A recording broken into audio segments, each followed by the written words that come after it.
Thank you, everybody, for the privilege of your time and the opportunity to present what is commonly referred to as the May revise of this fiscal year's projected budget that I'll be submitting to the legislature shortly after the close of this press conference. I want to just begin by thanking the people of the state of California. This budget that we are about to announce, this historic, unprecedented, generational, and transformational budget is 100% direct responsibility of 40 million people strong that not only met the moment over the course of the last year, but met many different moments and challenges. Their remarkable resiliency, their capacity for renewal and recovery is demonstrable and is going to, I think, set this state up for not just a comeback, but an extraordinary decade, arguably century ahead. It's not lost on me when I reflect upon the greatness of the state, looking back in the 50s and 60s when we were truly the tentpole of the American economy. It wasn't by accident that the state of California thrived as much as it did during those decades. We had a formula. Many have written about this, a formula for success.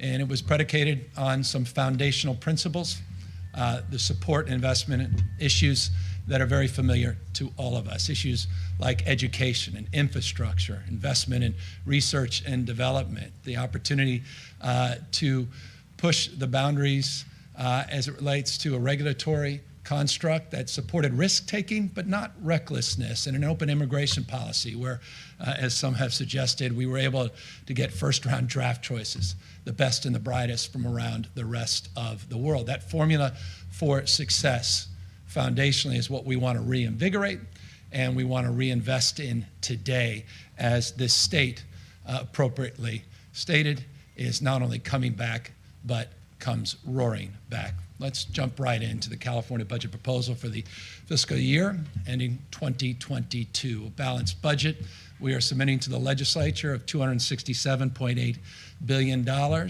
general fund of roughly $197 billion.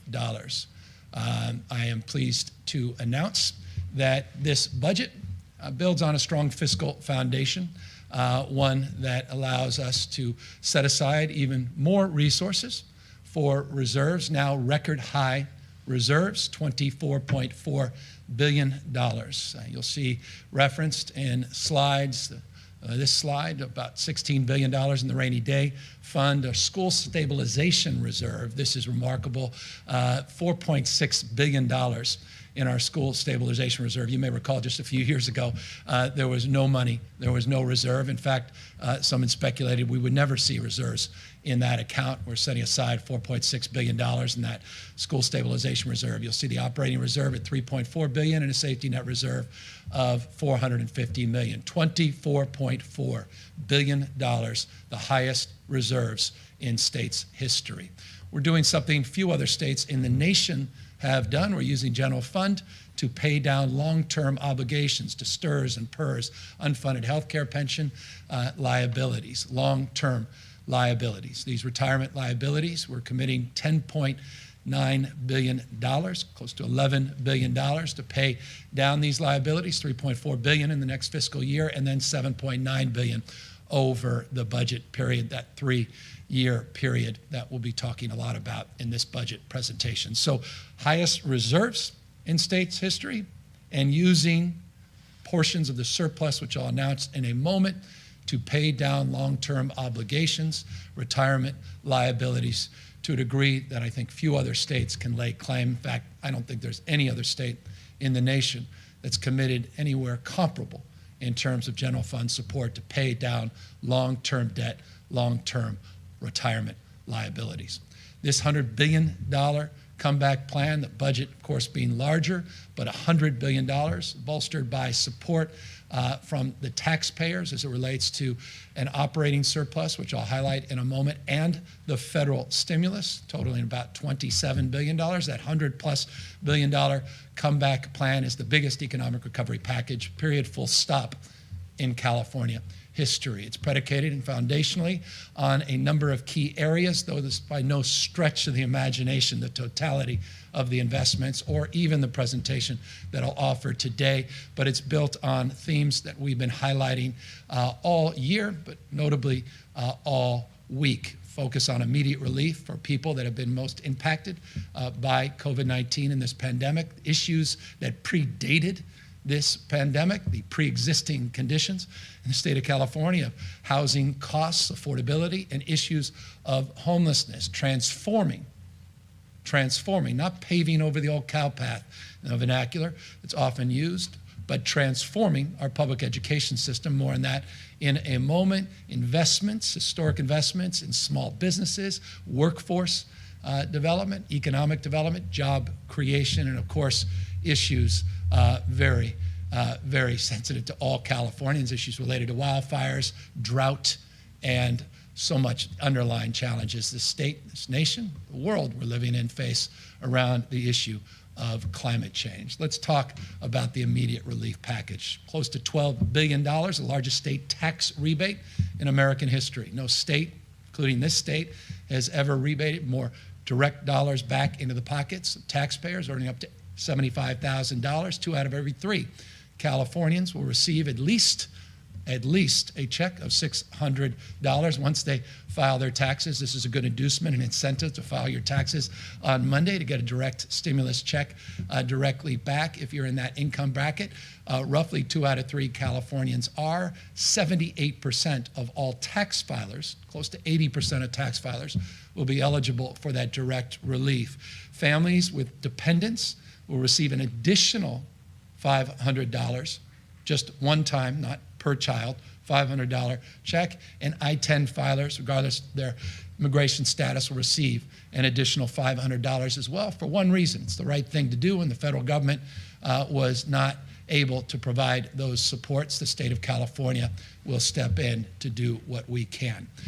We are also providing, and I want to just thank incredible leadership of Senator Dodd and work that was done by David Chu, Bob Hertzberg, many others, to work through a process to develop a strategy to provide 100%, our commitment and our proposal to pay 100% of people's back rent for the last year or so, and to provide supports going forward for the next few months or so, and help support them by paying down their utilities, past due water bills, power and electric, power/electric and gas bills as well. So $2 billion of relief in that space. $1 billion of that $2 billion directly set aside to deal with water bills.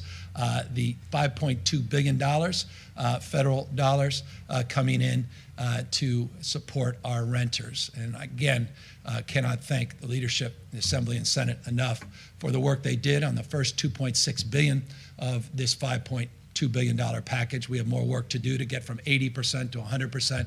That's what we're proposing in this budget and proposing to the legislature. We're adding the $2 billion of direct relief for additional support for water, power, and gas, and providing a historic amount of money for tenant legal aid, something that many members of the legislature have been advocating for, and we're pleased in this proposal to advance here today. Something that we have not highlighted, we'll be using some of the direct stimulus dollars, the $27 billion, to direct $300 million to provide traffic fine forgiveness. A lot of debt that has been owed for fines and fees associated with traffic fines. This is for low-income Californians that accrue this debt, and we believe deserve the benefit of these supports considering the stress and the travails of the last year. These are for tickets going back even pre-pandemic, but through this year to June 30th of 2021. The answer to the question is who's eligible. The Judicial Council will make that determination. The Judicial Council will ultimately manage this program. They'll be putting out rules and regulations once the legislature considers this proposal and hopefully adopts and supports that proposal. Issues, again, pre-existing issues that obviously drive a lot of intensity and passion, understandably, and frustration, anger in this state. Issues of homelessness. We announced earlier this week, and I'm reminding each and every one of you, that this is not a modest commitment to address the issue of homelessness in the state. This is simply without precedent. Put it in perspective, this is a 2-year commitment. Last year, we had an historic budget investment of about $1.3 billion. You can see a multiple of that over the next 2 fiscal years that we're proposing to get 65,000 people off the streets and placed into support. That's significant.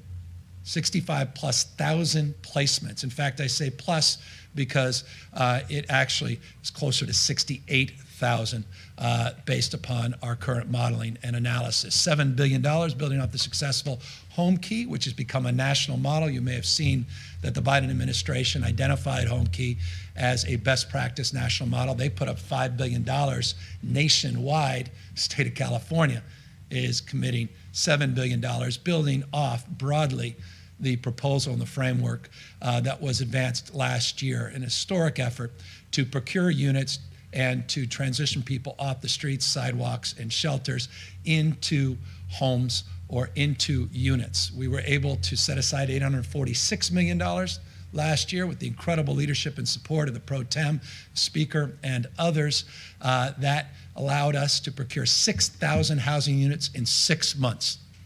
6,000 housing units in 6 months in escrow, people in units. We want to build on that program, $846 million last year. We want to significantly increase this, hotel, motel conversions, more flexibility across the spectrum, not just hotels and motels, other strategies as well. We anticipate broadly with this $7 billion, 46,000 units can be procured and brought into portfolios and communities large and small all up and down the state of California. We have about $1.75 billion of housing that's ready to be built, that is ready to go. It's just backlog waiting for some financing at HCD. This is the backlog that we can unlock, and we're committing $1.75 billion to do that. These are zoned, entitled units that can get moving, and these are on the spectrum of low to very low income. We have additional $447 million to help student homelessness. This is primarily focused on community colleges, CSU, and the UC system. Yes, we see what you see.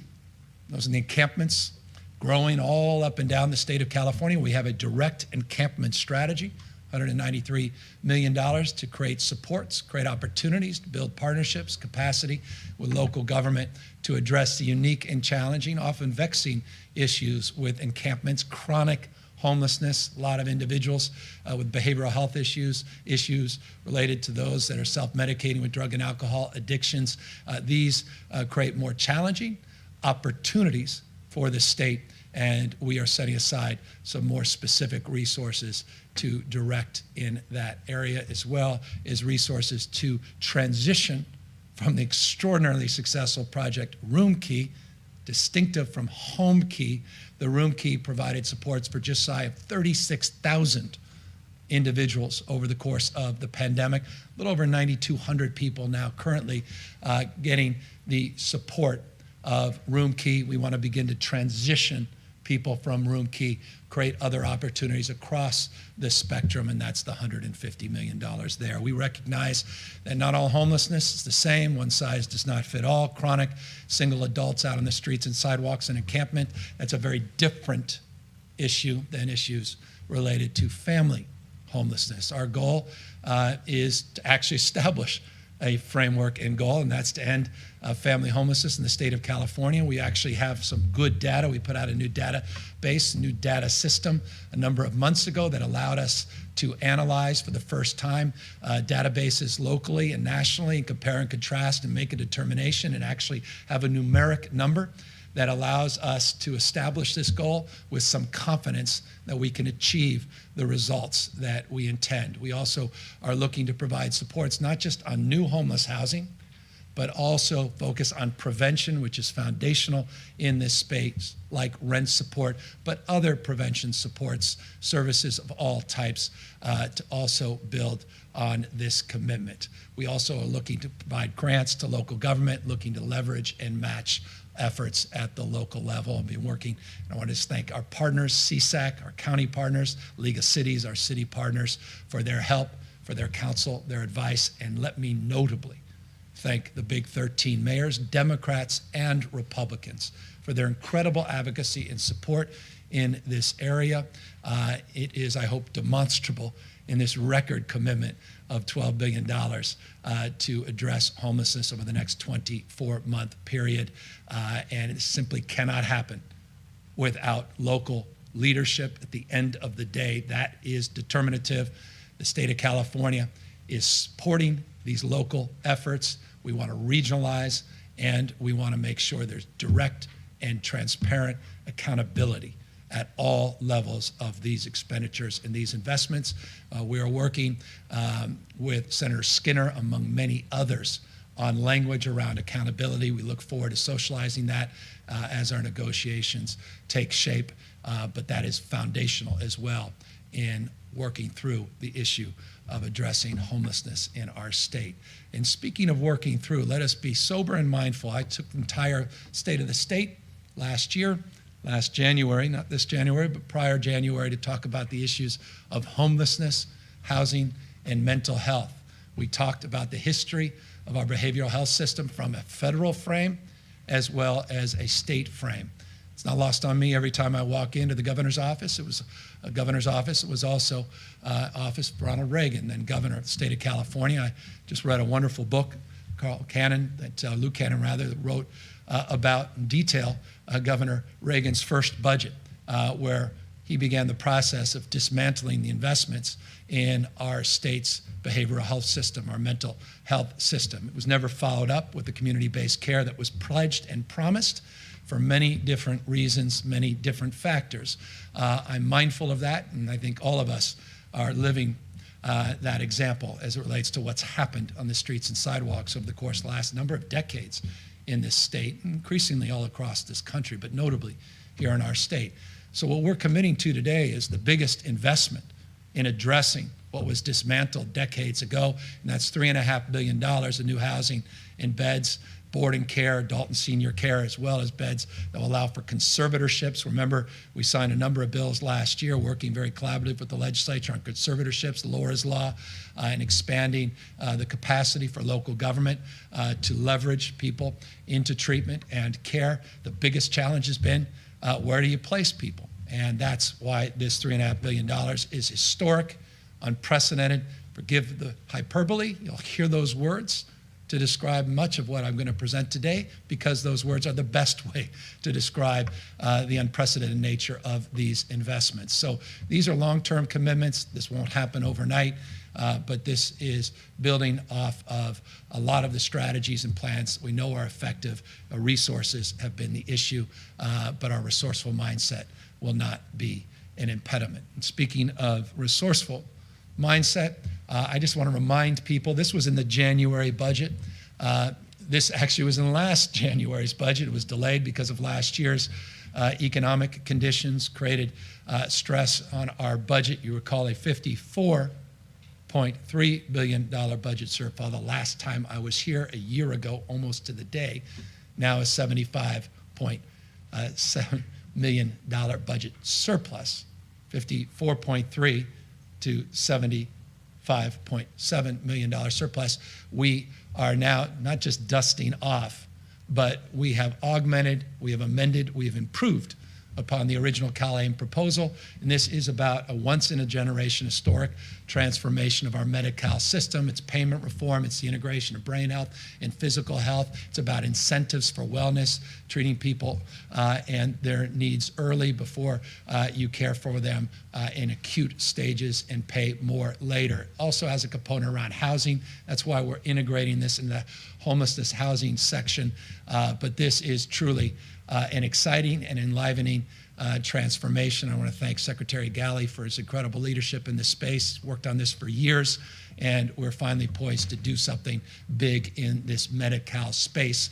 By the way, we're also going out on the re-procurement with our managed care plans. This is all aligning up in an historic way to do something big and bold for 1/3 of Californians that currently are on Medi-Cal in the state of California. I highlighted this additional investment, which again is transformative. I highlighted this in relationship to our school budget earlier this week for a reason, that the school system will be integral in advancing this transformation of our mental health care system for youth 0 to 25. I want to highlight it again in the context more broadly of our behavioral health investments and give it, once again, its due. $4 billion investment over the next number of years to make sure that we're screening every child 0 to 25. We're diagnosing every child 0 to 25, and we're providing treatment to everybody 0 to 25. I was communicating with now Mayor Darrell Steinberg, one of the great champions around behavioral health. These are investments we've long dreamed of. He's long dreamed of. And here we are, this extraordinary moment in California history where we can make the investments to provide all of the services that we need to provide our youth, particularly those that have suffered through tremendous trauma and anxiety, depression over the course of the last year as it relates to working through so many of the conditions we've had to face through this pandemic-induced recession and all the rules and regulations and restrictions and challenges around isolation and loneliness and the like. We're also putting together a platform, one virtual platform to integrate all of this system, a portal. This is also a critical component of this reform. Again, I cannot be more enthusiastic about making this announcement today and more enthusiastic about what it will mean to millions and millions of children and their future if indeed we succeed in implementing as we are promoting. Another big thing we need to implement, we can't just promote, is to clean this damn state up. And forgive my language, state's too damn dirty. You drive up the streets, corridors, or rather the freeways, and exits, entrances, commercial corridors, downtowns, all up and down the state of California. You look under those Caltrans overpasses, you see mattresses and see all kinds of things that have been dumped there illegally. We've seen a huge increase in the amount of illegal dumping over the course of the last year. But we've seen this as a persistent problem for years and years. Just think back 2 years ago, when I first got here, feels like 22 years ago, when I first got here and presented the budget, we increased it from $60 million statewide to deal with litter abatement to a little over $100 million. That's it. We thought that was significant. It was an increase. This is altogether a different order of magnitude, $1.5 billion over the next 3 years, this specifically to look not only to clean up and address the issue of litter along our highways, downtowns, and commercial corridors, but also to beautify those same corridors. I was down in Los Angeles the other day on freeway, and we don't want to just clean up all the mess. We want to put some, new trees and maybe a mural, revitalize, reimagine spaces, and also reconnect people. And that's why there's a jobs component to this. We estimate conservatively 15,500 jobs, just 531 state jobs to oversee this. The vast majority of these are jobs for people coming out of reentry or coming through reentry programs, people coming out of homelessness, at-risk youth. We want to build on so many of the successful models, local models. As a former mayor, we had a number of them. Every city, most cities, at least well-managed cities, have effective programs for beautification and youth programs, and we want to incentivize through grant funding, $444 million of that $1.5 billion specifically to local government to incentivize grants and matching funds to amplify their efforts. So we want this $1.5 billion to grow on the basis of those matching strategies, and also includes an arts component.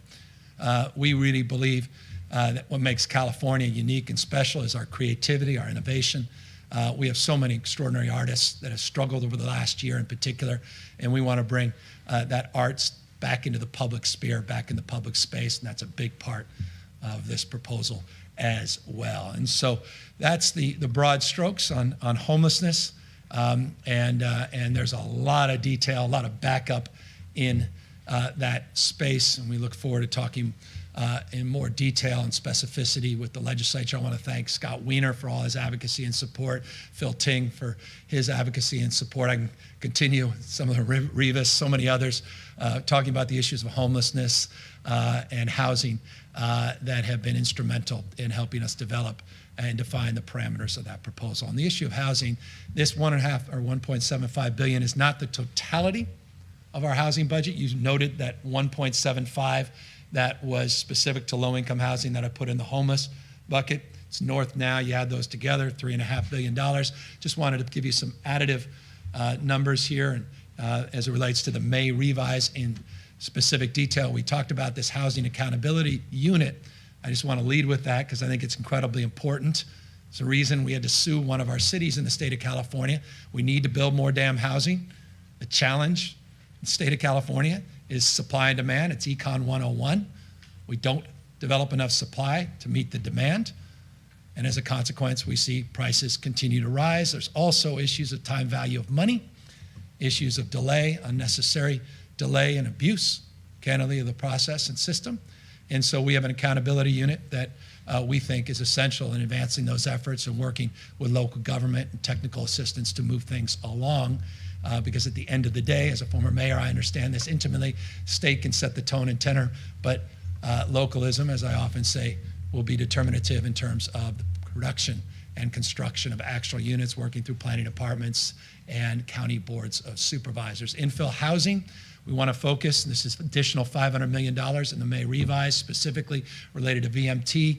Let me unpack that simple way of saying this. We want to incentivize housing around transit corridors, density bonuses, and investments around housing corridors, looking at jobs housing mix, real quality of life benefits, consistent with many of the pre-existing strategies that have predated my tenure here as governor that have been advanced. We want to also preserve affordable housing. There's about $300 million of this budget is around preserving affordable housing that's about to lose its covenants, these 30-plus year covenants that are due to expire. That affordable covenant expires and they can convert to market rate housing. We want to buy a lot of that back. It's incredibly important in a preservation strategy. That's part of the preserving affordable housing line item. Home ownership, ADUs, we did a lot on ADUs.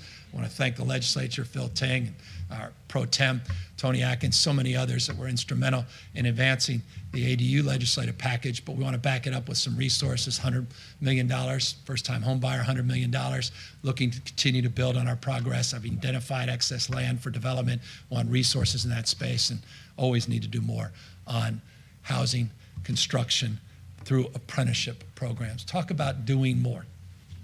We are committed to transforming public education. This budget represents a $46.3 billion increase over the next 3 years in investment under Prop 98, $46.3 billion.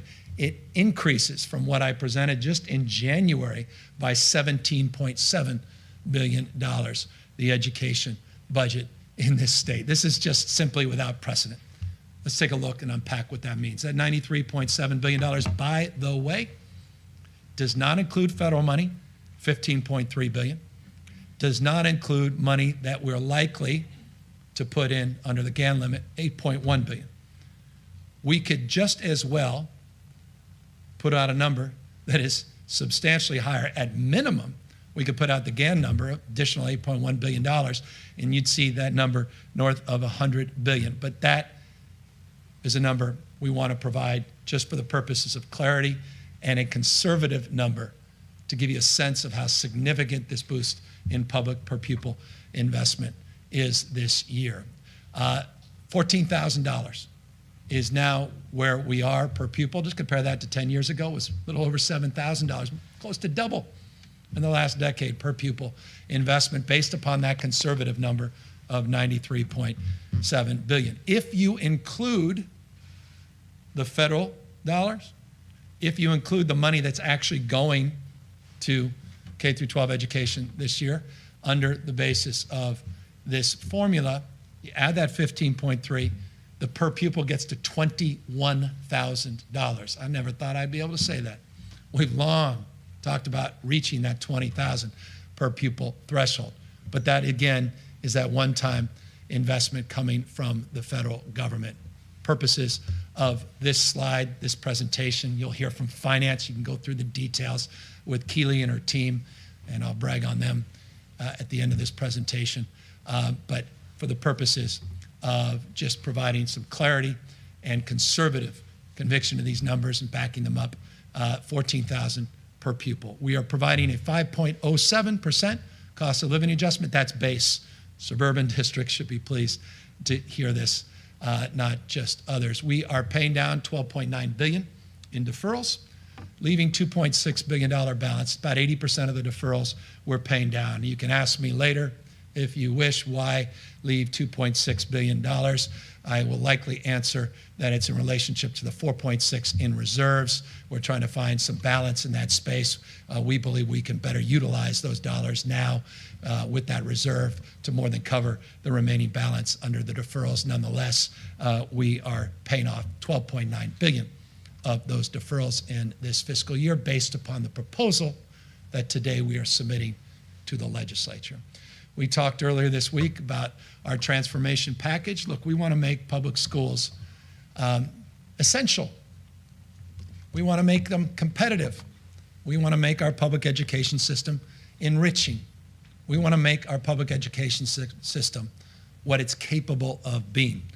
And that's why we believe in community schools. We believe in breaking down silos and walls, literally and figuratively, connecting dots, building partnerships, public-public partnerships, not just public-private partnerships, with community-based organizations, bringing public health into the public schools, bringing public supports from cities and counties into the public schools, providing the opportunity to leverage and resource. That's all part of this $3 billion community schools program. Arts, music, mental and physical health. We want to accelerate learning with high-dose tutoring. High-dose tutoring produces real results.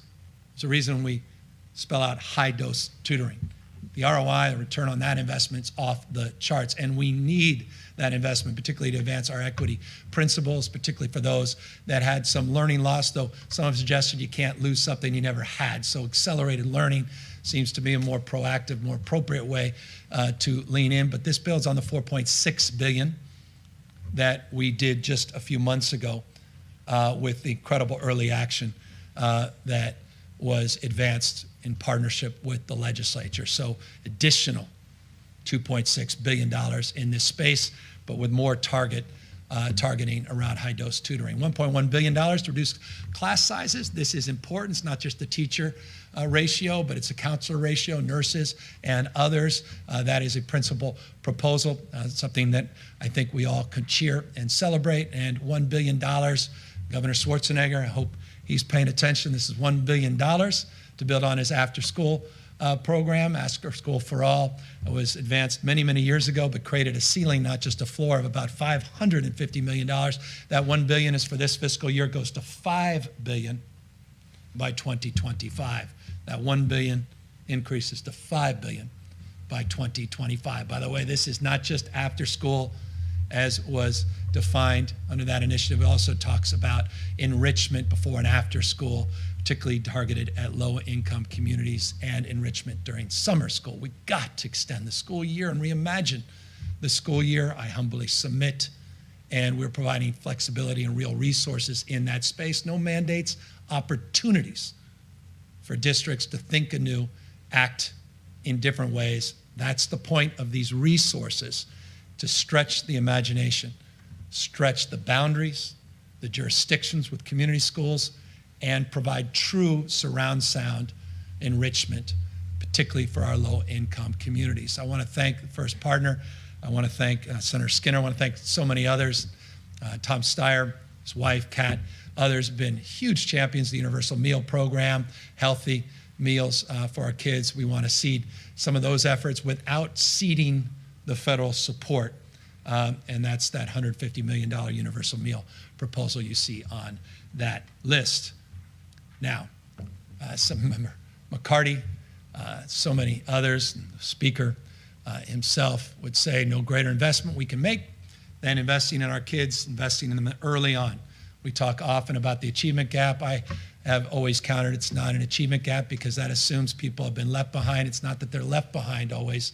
It's so often, more often, that they start behind. It's a readiness gap, and that's why I've been a strong supporter, been crystal clear in my advocacy for years and years as a former mayor, as a candidate for office, now 28 months in as governor of California, and advancing the cause of universal preschool, advancing now the cause with more formality to create a new grade. We are creating a new grade in the state of California, TK, universally, regardless of your income. You will be provided that opportunity. It will be fully implemented over the next number of years. You see the numbers, $900 million this fiscal year, up to $2.7 billion, 2024, 2025.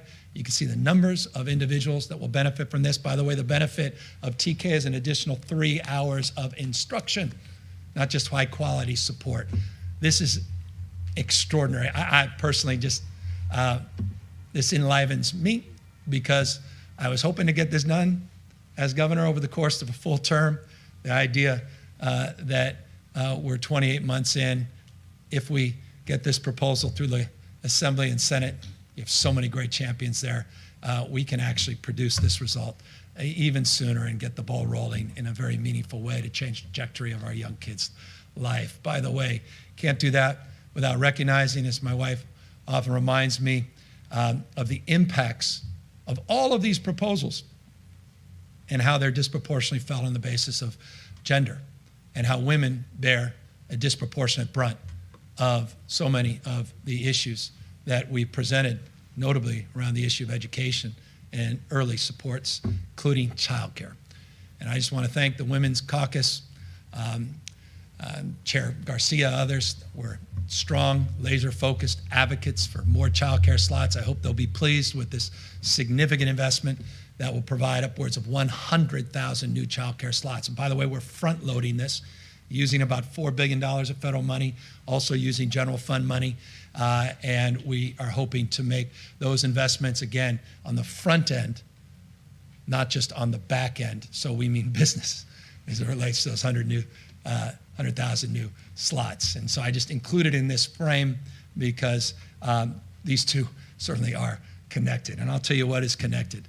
That's the opportunity to do something historic and transformational, something that I had the privilege of doing in a modest way as mayor of San Francisco, and it's made a huge, profound difference on the lives of those that benefited. There was a wonderful study that came out of Oklahoma, incredible story in the New York Times, about the efficacy of child savings accounts, because they stretch people's minds. And we always say, once a mind is stretched, it never goes back to its original form. The idea that a young child whose parents don't even have access to a checking or savings account will have their own child savings account in their name stretches a mind in terms of what's possible, stretches the minds of their family members for what's possible. And we know the evidence is overwhelming, and that's why I encourage you to take a look at this New York Times piece that analyzed the evidence and the research of the efficacy of these accounts. We're not asserting a principle or paradigm, but we know that with as little few $100s that a child is 7 times more likely to consider and go to college. Just with a few $100 seeded in an account, we want to seed $500 in accounts of 3.7 million Californians. This is unprecedented in U.S. history. This is an opportunity to address generational poverty.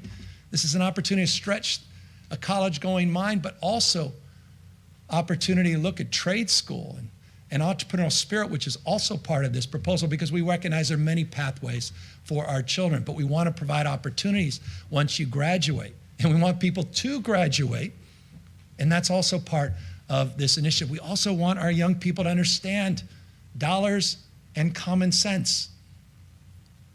We do not do justice to financial literacy in this country. We're going to get serious. You can't just talk about income inequality. You have to talk about assets and wealth inequality. That's what this proposal is all about. Edwin Nazarian, he gets it. He's been an incredible champion on this, and I thank the Assembly member for his leadership in this space. So many others have advocated for this as well. This is for all LCSFF students. This is federal dollars we'll take in. I said the other day, non-98 general fund, but meant non-98 dollars, federal dollars, $2 billion to seed these accounts. And then we'll build on that each and every year for all first graders and keep this going. And we're going to provide additional supplemental support if this is approved, additional supplemental support for foster youth and homeless youth. We've seen this, and I could spend an hour just on this.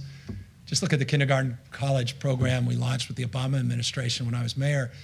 What we saw members of families that were going to give a kid a new video game, instead put $50, $25 into that child's account to help them with a college-going mindset. There's so many advantages, leveraging money, philanthropic money, local money. I hope federal money. Thank you, Cory Booker, Senator Booker, for your leadership in this space. We hope his bill is successful. But this is an incredible opportunity to build a foundation for our children as well.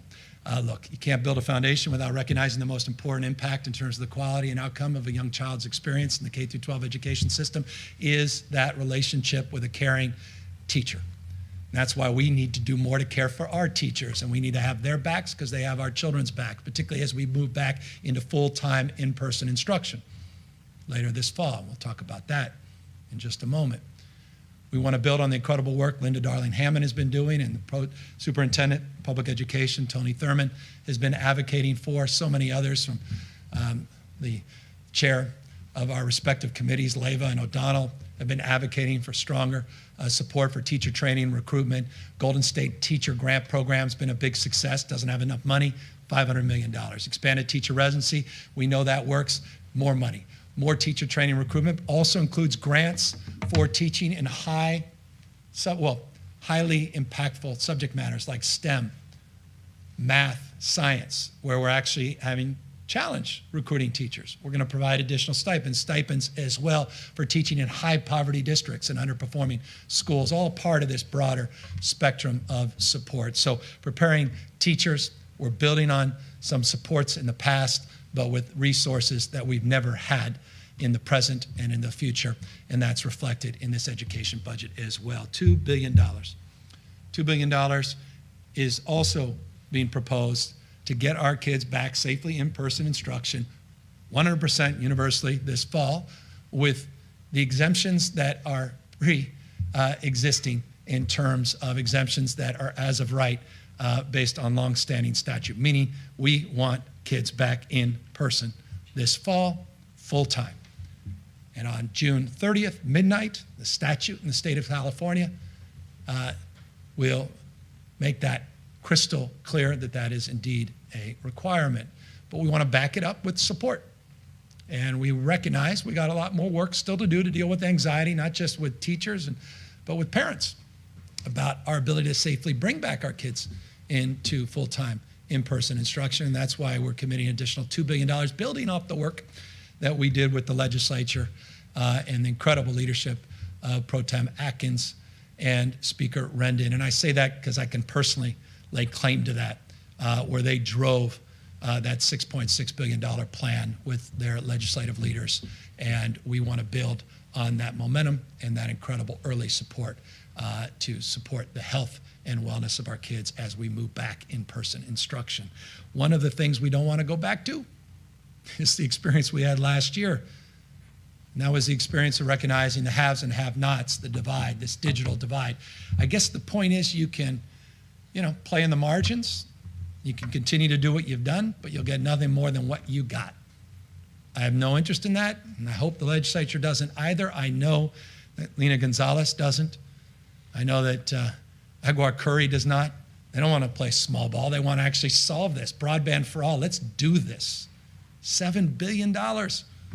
Thank you to the Biden administration. Thank you for the federal dollars. This is an opportunity, backed with some general fund money as well, but primarily federal dollars, to finally close this digital divide, to do justice, not just for our kids. This could just easily be outside of the education agenda, but for our rural communities as part of an economic development strategy and connecting the dots in all parts of this state to build that middle mile, to build that last mile, to work with our tribal nations, address the issue of sovereignty, but still provide support.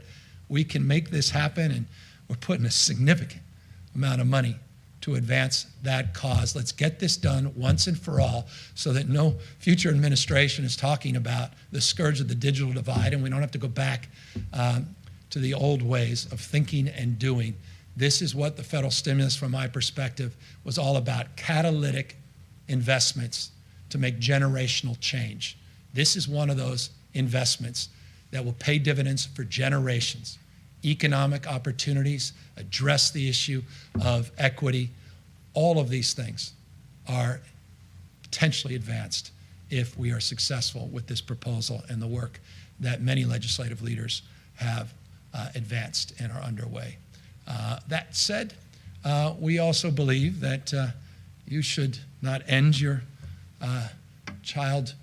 your learning by 12th grade. We want to extend that beyond, and that's why we are looking to make, again, forgive me, historic investments into higher education. We're looking at investments to drive down the cost of attendance. I'll get to that in a moment, that move beyond tuition, which again is the modest cost of attendance, particularly in California, that does so much better than most states. We want to cut the cost of student housing in particular. I want to deal with the racket. Respectfully, I say this, I said it last year, I'll say it again, it hasn't changed. The racket that is the textbook industry, that is abusive to common sense and mindset in terms of the usury nature of the costs associated with textbooks that make no sense whatsoever, except to those that are the beneficiary of huge rewards on the backs of our children, many of them. But we also recognize we need to do more in terms of goal setting, and that's why we're creating a new 70% attainment goal by 2030 for all 25 to 64-year-olds in the state of California. We are setting an attainment goal of 70%, either bachelor degrees or AAs, 30% AAs, 40% BAs, and that's the attainment goal. We're working with our systems of higher education on a 21st century compact. I'm previewing it, more on that later, which will spell out our expectations of the state in relationship to our expectation of our systems of higher learning. Let's talk about UC. This is remarkable. $506 million of ongoing investments, restoring the cuts that were made last year and increasing the base funding by 5%. $506 million ongoing, one time $451 million. You can see that for deferred maintenance, for issues important to me since I still struggle with Dyslexia Center, and the importance of the research, particularly at UCSF, and the incredible work they're doing in that space. We also believe California should be a no-kill state. I talked about that last year. We couldn't go as far as we wanted to. That's the UC Davis Animal Shelter Medicine Program. We believe we can accomplish that substantially with these grants. Not completely, but substantially. $957 million. By the way, just the UC and CSU budgets alone are over $2.3 billion increases this fiscal year. Put that in perspective. And forgive me if I'm wrong on this, double check, but I believe it was $136 million that was in the January budget for ongoing investment at UC, 136 to 506. And of course, these one-time investments are substantially greater, and this does not include the federal money that UC will get, which is about $865 million of additional support from the Biden administration. As it relates to the CSU, $1.4 billion, $596 million. Compare that to $200 million in the January budget, from $200 now to $596, January to May. You'll see the $833 million in the one-time investments, including creating a new Cal Poly. I'm a big supporter of Cal Polys. We have two. We want to create a third, and that's the significant investment, $433 million. We've been working with the Board of Trustees, incredible new leader at the CSU, about this opportunity to revitalize the economy in Northern California, in and around Humboldt State, and look at this opportunity to have a third polytechnic campus in our state. Deferred maintenance, you see the work on STEM Center down in Southern California. I want to thank Senator Padilla for his strong advocacy in that space. Mark Ridley, so many others that have called in on that. More computing talent, coding investments, and always more on professional development. By the way, that $1.4 billion on CSU does not include the $1.5 billion coming from the federal government. So on top of this, the federal government's providing direct $1.5 billion. You see $865 million coming directly, not represented in that number either. $3.6 billion for community college, where we'll fully retire the deferrals. There's a COLA. You can see the work to do more on zero textbook costs. This doesn't provide it universally, but put it in perspective. I think we put $5 million a couple years ago, $15 million last year to address costs of textbooks, more open source textbooks, and to really go after improvements in this space and address the full cost of attendance. We're going to put if this is successful, $115 million into that space. You can see the work on dual enrollment, ESL, housing, basic needs, and more on that in a moment. By the way, let me just go back. One of the most significant things that we are doing as it relates to our higher education system is we're committing $4 billion for student housing. That's in addition to what we've just presented, $4 billion of additional resources to address student housing. As I said, one of the biggest factor of cost is not tuition. The vast majority of Californians don't pay tuition because of our long-standing commitment to people, low income and many in the middle class. But the costs are still borne on housing, textbooks, and other related travel expenses. And that's why we want to make a big dent with a $4 billion proposal on student housing. So forgive me for extending the portion of that presentation, but that's important oversight I didn't want to lose. As it relates to issues that are top of mind, issues related to jobs, infrastructure, issues related to the economy, I want to remind people, we talk about California roaring back 41% of America's jobs came out of the state of California in February, 275,000 plus, almost 276,000 jobs in February, March. Those are subject, by the way, to being adjusted, but those are the numbers that came out of the federal agency that give you a sense of California's recovery. Our employment is still too high. None of us are naive about that, and the impacts on small businesses over the last year have been profound, particularly in the food industry, hospitality, and entertainment industry. That's why, working with the legislature, we were very pleased with Senator Caballero, so many other leaders, to support an effort to provide direct grants of $5,000 to $25,000 for small businesses. We did $2.5 billion in early action. We want to build on that with an additional $1.5 billion that we're proposing in this budget to take care of so many of those that are applicants that haven't yet gotten vetted and haven't received their support. We also want to remind everybody of what we built a few weeks ago, and that was a framework over the next number of years, 5.5, almost 6 years, to provide a tax cut for small businesses, $6.2 billion. That was part of what we referred to as the PPP conformity. It's the largest tax cut in our state for small businesses, $6.2 billion. I want to thank Autumn Burke, others for their incredible leadership on that bill. And also we are providing hundreds and hundreds of millions of dollars that I'll enumerate right here in grants and loans to businesses. We'll start with an $895 million appropriation that will come with the support of the federal government for a small business credit initiative. We are going to take our Cal Competes program from $180 million, we'll double the 180 to 360, and we're going to add $250 million as a one-time grant to expand those that are eligible under Cal Competes. That's the 430. As it relates to ports, we recognize ports have been impacted disproportionately as it relates to trade impacts associated with global slowdown in the economy because of this pandemic. Port revenue loss has been profound and significant. That's the $250 million. We're going to build on the successful Main Street hiring tax credit, $1,000 tax credits for people that retain or hire individuals. Small businesses are taking advantage of it. Not as many as we would hope, because many, I just don't think, are aware of this program. So we're going to do more outreach, but we want to provide additional resources, roll over the 47 that's been unused, provide another $100 million in that tax credit. And we want to extend the successful manufacturing sales tax credit particularly in the green tech industry. We want to extend those sales tax exclusions with an additional $100 million. One of the things as well, we recognize impact on hospitality industry has also impacted Visit California's ability to invest in promoting California and promoting the extraordinary hospitality industry that's second to none in this $145 billion industry.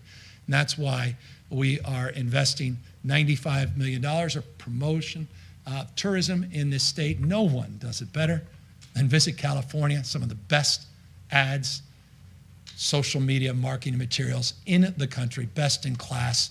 I see no greater use of building back a sense of pride and spirit and opportunity to bring back the economy as well as bring tourists from all around the world across this country back to visit California. That $95 million we think will make a real impact. By the way, there are 5 or 6 legislators. Forgive me, I in peril of always forgetting 1 or 2. I want to thank you all. You know who you are, being strong advocates and proponents of these dollars. Loan guarantees through our iBank, the California Dream Fund, that's specifically for $10,000 grants for businesses that candidly don't have access to credit or checking, don't have access to traditional means of getting funds. These are those smaller grants, many of them first generation immigrants, many mixed status as it relates to ownership, having a difficult time to access not just credit, but resources. The California Film Tax Credit, this is an opportunity for all of those productions, TV and others, in places like Georgia, whose values don't necessarily always align with the production crews, to consider coming back to the state of California, and that's what that $30 million intends to do. And yes, to all of you that ask almost on a weekly basis, what are we doing about SALT and the tax increase that the Trump administration imposed upon us and Mitch McConnell a number of years ago, that tax increase that impacted disproportionately large blue states like California. We're trying to address that tax increase of the Trump-McConnell era, and we have a partial fix, SALT, for S corporations, S-corps, as they're commonly referred to. We're working with Speaker Pelosi, Senator Schumer, and President Biden to see if we can ultimately address that, though it is a tax that will ultimately sunset, or rather the SALT deduction limitations will ultimately sunset in just a few years if indeed they're unable to make earlier action or take earlier action. Speaking of taking action, a few more slides and we'll move on to Q&A. Incredibly important to talk about jobs in relationship to infrastructure and capital. $52 billion 5-year capital plan we're proposing. By the way, that includes $4.2 billion for high-speed rail. And I don't know if you've checked your phones, if it's come out yet, but it will shortly if it hasn't already. The return of the high-speed rail dollars that the Trump administration took from Californians. Those dollars are coming back into the state, reinforcing we have a real federal partner with our high-speed rail system, an incredible opportunity to finish the work in the Central Valley and then build out those extensions into the Bay Area and down into Southern California. $3.1 billion. Speaking of Southern California, not exclusively, additional general fund money, $3.1 billion. We listened to the leadership represented in various different committees. Laura Friedman, thank you for your advocacy and support of these dollars. Speaker Rendon, thank you for your advocacy and support of these dollars. Not lost on us, the 2028 Olympics and the transformative opportunities to fast track and invest in connecting dots in our infrastructure presents itself, and that's a portion of the resources in that $3.1 billion package. By the way, the transportation budget's roughly $11 billion. It includes, a portion of that is SB1 at $4.6 billion, other supports, including deferred maintenance, the 3.9, and acceleration of big projects, bonds, where we can move and drive the investment and get shovels in the ground and get our construction buildings trades union representatives working at even greater numbers than they are today.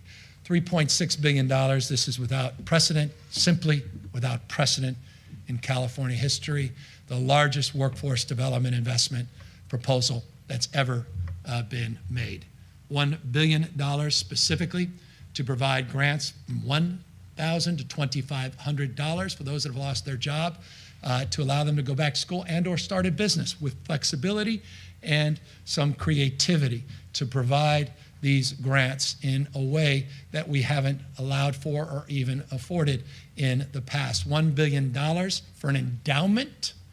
This Learning Aligned Employment is an endowment that we want to provide that connects the dots between economy and where it's going in our institutions of higher learning. This is incredibly important as part of our 21st Century Compact with UC and CSU, that we start to be more prescriptive in aligning economic growth and opportunity to workforce development and curriculum. And that's what this $1 billion endowment proposes to do with work-study programs and apprenticeship programs that align and advance that cause. Here's something that's also important to me, and I hope a cause that unites all of us, and that's transitioning to a carbon-neutral economy. We're not playing small ball here, and I hope people can appreciate, particularly in Kern County. I hope folks in Kern County can appreciate, because Kern County will be the disproportionate beneficiary of $750 million of transitioning to carbon neutrality. We are transitioning from the old ways of energy production and exploration to the opportunities that present themselves anew. It's remarkable. I was just driving through Kern County 48 hours ago, and within literally seconds, you're seeing hundreds and hundreds, appear to be thousands, but hundreds and hundreds of oil rigs. Seconds later, one of the largest solar projects in the world, not just the nation. So you see this contrast taking shape. What we want is to be there, support those in that transition, not rhetorically. People talk all the time about just transition and they walk away.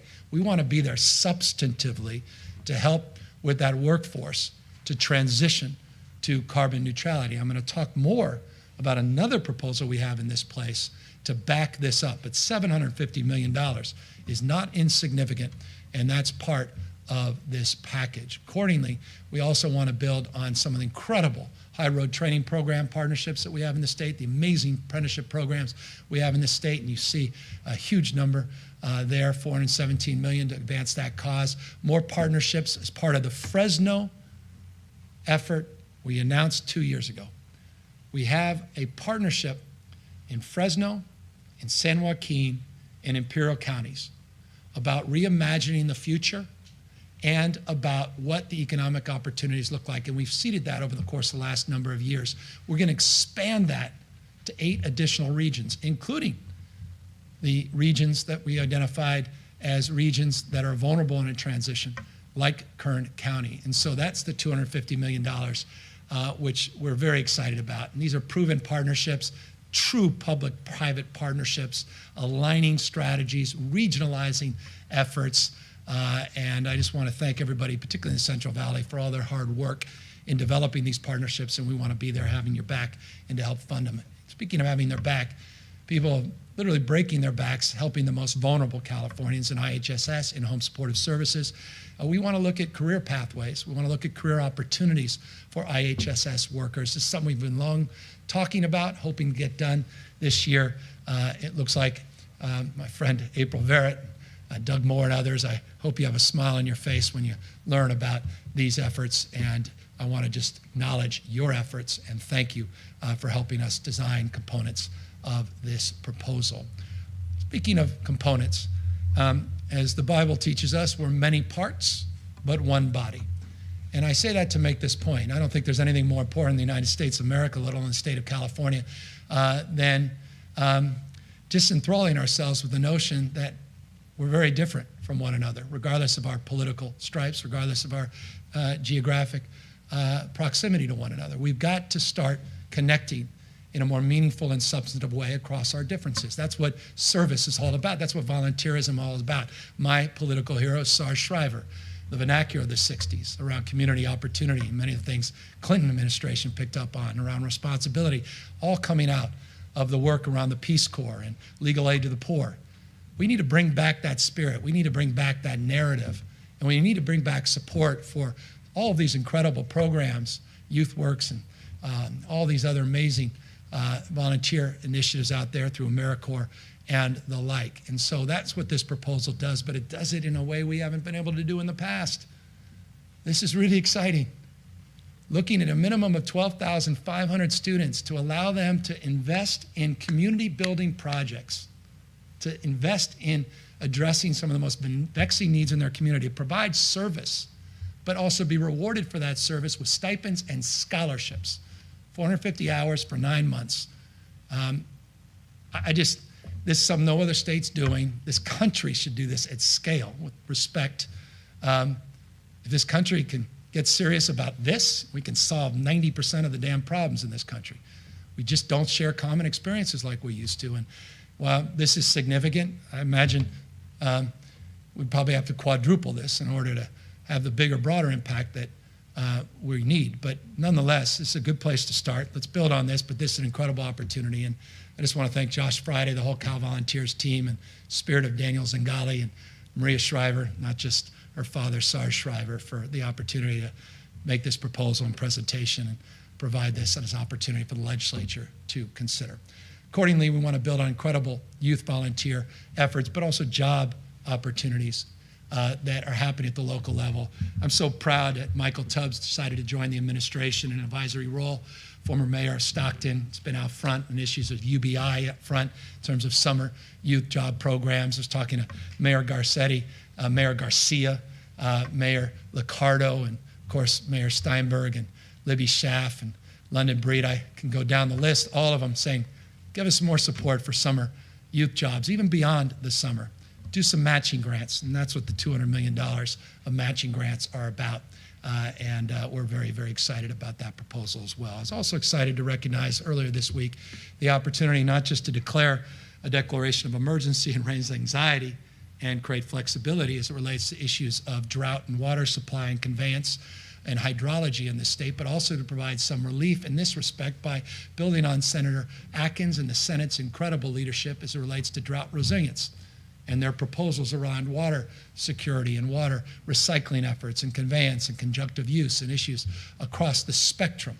Things that we laid out in detail in our water portfolio strategy includes 100 specific strategies and plans to address modernizing and having a 22nd century vision for water supply and reliability in the state. So we're putting out $5.1 billion in a drought resilience package. We announced this a few days ago up at San Juan Reservoir with Congressman Costa and with Assembly Member Adam Gray. Many others enthusiastically embraced core principles of this proposal around safe drinking water, around the issues of flood resilience. You see groundwater cleanup and recycling across the spectrum, small water relief emergency grants for the short run related to the acuity of the drought, long-term strategies around bringing back floodplains and nature-based solutions, which are foundational in any serious proposal around drought resilience, Salton Sea support in this space, a number of other areas that will be advanced if indeed we're successful with that $5.1 billion proposal. Speaking of a proposal, we talked about a $1 billion record investment in wildfire and emergency response. That is now $2 billion. We did $536 million of it as an early action. We're now making the largest investment in California history for new firefighting equipment. And these are the Black Hawk helicopters. We have 5. We've got 4 more coming in very shortly. We've got the C-130s coming in next year, and they'll start coming in en masse. We're looking more forest health investment, vegetation management, home hardening. But the biggest increase, if you ask what's the difference between this proposal in January and the proposal we're making here today, it's a lot more investment into grants for community emergency response and resilience, more grants and supports for an all hazards frame, not just wildfires, but emergency response broadly defined. My wife wasn't woken up, she was awake 9:30 the other night with that earthquake that actually reached down into Fair Oaks, not just Truckee, a reminder of Mother Nature's fury, and we need to be prepared for the next earthquake, and that's why this includes a $17 million appropriation for the earthquake warning system and continuing to build on the supports that we've advanced for a course of many years and in January, but providing even more resources into this year. Looking at resources, we'll be rolling out a detailed strategy for a 22nd century electric grid. will be coming out very, very shortly. We want to back that up with some real resources. You'll see $900 million here for the electric grid of the 22nd century. This is large-scale storage projects. This is about improvement of decarbonizing our industrial and food production plants. This is about green hydrogen. We're going to talk more about green hydrogen in this country, more about the fuels and the opportunity, the hydrogen economy. It's not just a consumer play. This is about large-scale conversion for green hydrogen. California needs to dominate in this space, as we are going to propose, not to dominate, but to compete with our East Coast partners. We're about to make a huge announcement, preview. If you ask me, I'll say nothing more than soon around wind development, offshore wind development. We're working with the Secretary of Interior, the Secretary of Defense, and the Biden administration. They want to announce together very shortly an incredible opportunity for offshore wind development in this state. And so those are resources all in that space. We have a goal to completely eliminate traditional fueled vehicles in the state, so we never have to suffer through the images we're seeing in the East Coast of the United States any longer. Let's start to wake up to the opportunities, not to be reliant on foreign adversaries or interventions from those looking to extract resources through cyber attacks and or other foreign governments that can abuse their privileges and rights as it relates to the security and availability of fossil fuels. We have that opportunity. California is leading the nation in the zero emissions mandate. We saw the companies follow very shortly with similar calls to reach that 2035 goal. Just today, you saw a $7.5 billion commitment from Hyundai, $7.5 billion to invest in electric vehicle manufacturing. What a timely announcement we're making here today, $3.2 billion over the next few years to invest in advancing these goals. Look at these numbers, 1,000 school buses we want to convert from diesel into green, electric, clean. Transit, another 1,000, 1,150 drayage trucks. This is a big deal. Biden administration has been talking a lot about this. They're hoping to do something with the Senate, but we're doing it. We're not waiting around. You see Clean Cars for All. Thank you, Phil Ting, for your strong advocacy in this space, many others in the legislature, but targeting rebates to low-income communities, $800+ million, infrastructure across the spectrum, $250 million specifically for manufacturing grants. Hyundai, we hope you are listening.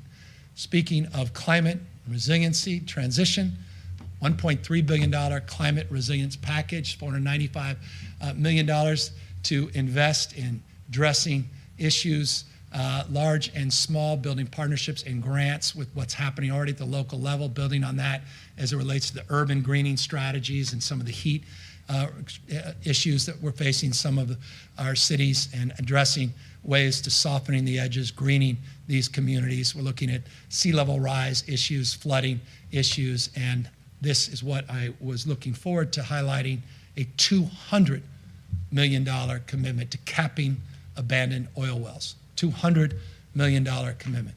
You got the $750 million for just transition to advance our low carbon green growth goals. You got $250 million to build partnerships as it relates to a vision of the future. And then you have $200 million specific tangible dollars to cap abandoned oil wells. We mean business about this transition and moving away from fossil fuels and transitioning in a thoughtful and judicious way to a greener and cleaner future. Speaking of cleaner, not just greener future, I want to just thank the speaker. I want to thank Kevin DeLeon. I want to thank Hilda Solis. I can go through a long list. Their strong advocacy around Exide cleanup, $454 million, and an additional $500 million. We have never, ever made investments in this space comparably to address environmental justice issues, toxic cleanup issues. There are many more Exides, maybe not the scale and scope of Exide, but there are a lot of other sites that need our attention, and we'll get it with this commitment, almost $1 billion on toxic cleanup, all in the bucket of low carbon green growth, changing the way we produce and consume energy. And speaking of low carbon green growth, never been an investment in ag like the investment that we're proposing to make today. $794 million, and what we refer to as climate smart agriculture is about old diesel equipment being replaced. This is about alternatives to burning a lot You see out there, the more you drive around, all the burning that's going on leads to negative air quality. $100 million in healthy soils and soils management, something my wife's been a strong advocate for, and carbon sequestration opportunities and new strategies to build on partnerships that exist, private partnerships, not just investing in the public sphere. A climate catalyst fund, continue to invest in technology and innovation. We're looking at $30 million farm to school, which is an incredible program. Forgive me again, Jen, something else you've been a very strong advocate for high quality produce, getting our kids fed, but doing it in a way where it advances their health and their educational outcomes. Again, Kat Tether, thank you for your work in that space as well. Our incredible secretary, who's doing a remarkable job, Karen Ross. Thank you as well for your vision in this space. More investments across the spectrum in equitable food, as well as direct assistance to small farmers that are struggling in this very difficult time, as well as apprenticeship opportunities. We'll just close up with 2 more slides, and that is to discuss briefly some topics that are very, very personal to a lot of folks in the legislature and a lot of folks that will be beneficiaries of these announcements. The rate increases that were suspended the last year, provider rate increases under Prop 56, they'll be eliminated. We're looking to eliminate that 7% wage reduction or rate reduction at IHSS. Developmental disability services, fully restored. The early investments we're making in ACEs screening, an incredible Surgeon General, a tampon, as well as diaper tax suspensions. We'll move those off. We're expanding healthcare regardless of your immigration status, not just 0 to 26, but now everybody's 60 years and over. There's a doula benefit. Talk about cultural competency. That's now going to be part of the Medi-Cal expansion as well, postpartum, extending that for a year. And thank you to all the legislative leaders that reached out to me, interestingly and wonderfully, on medically tailored meals and keeping that as a Medi-Cal eligible expansion, as well as some reentry expansions in this space. So all of that as part of a broader announcement. But I need to just close out with a few additional points, and that is around accountability and transparency. This unprecedented opportunity to invest over $100 billion in this remarkable comeback, California. We need to be more accountable to every dollar that is spent and invested. We need to be more accountable to every federal dollar that's come in. And we're building out a new unit. It's an accountability unit to make sure we're drawing down our resources, grants, that also includes federal dollars related to disaster recovery, to make sure that we're utilizing and expressing ourselves, utilizing our talents and expressing ourselves so that we're getting reimbursed at the highest levels through FEMA and the federal government. So we've never done this at this scale. It's been a workload issue. We want to build out a brand new accountability unit in the state. I'm going to talk about government efficiency right here. We still want to do this. We want to consolidate with new work styles, new arrangements, new strategies for consolidating leased spaces, looking at office spaces anew and differently. We could become more efficient. We have a minimum expenditure reduction of 5%. We're going to make that happen. That's going to be permanent. As part of an announcement last year, we're not lifting that. We want to make that permanent. We want to build off that announcement into the future. And then on digital transformation. DMV, we're going to put some real money into preparing for the ReID program, $133+ million for technology improvements, efficiencies across the spectrum. It's good to note that 97% of all of the DMV transactions are now digital. The DMV has to reimagine itself to the digital age. We need to do those digital driver's licenses. We want to make real investments in that space. And yes, EDD. We want to address issues there.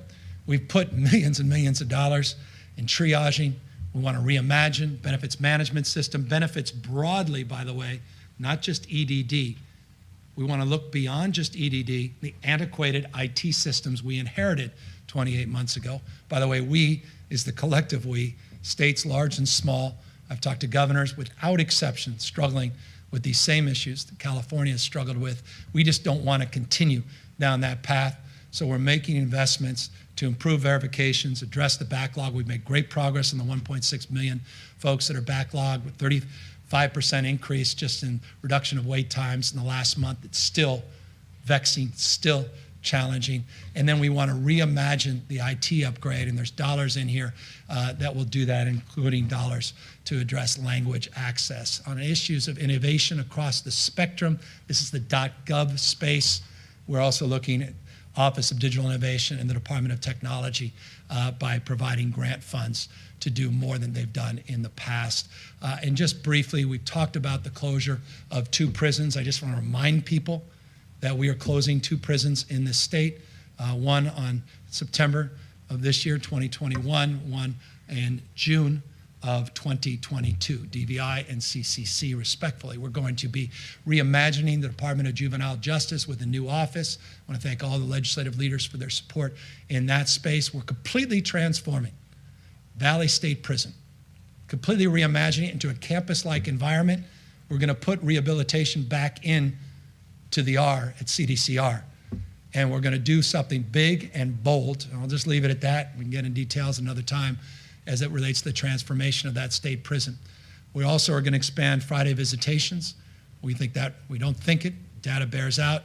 Stress, strain of families with the modification of visitations because of COVID-19 put a lot of pressure on families, but also pressure on our reentry programs because we know the outcomes are muted on the basis of lack of engagement with family members. These visitations can reduce recidivism and have a strong impact and outcome as it relates to reentry. We have new surveillance systems, more accountability with security cameras, with our security guards within the system, within the institution, but also providing more security cameras across the spectrum in the institutions more properly. And we're also going to address some of the backlogs at the department, or rather at the Board of Parole hearing. Just briefly, pretrial release, people asked $210 million this year. CalVIP for small grants to address the issue of violence. Thank you, Buffy Wicks. Thank you to all the legislative leaders, Skinner and others that reached out on this. $200 million. I think this will be well received to address some of these issues relating to crime prevention up and down this state. And of course, we're looking to use technology in a more proactive way as it relates to rehabilitation in this state. Of course, we close always by reminding everybody that this state, its greatest pride is its diversity, majority-minority state. We are a universal state. We believe in pluralism.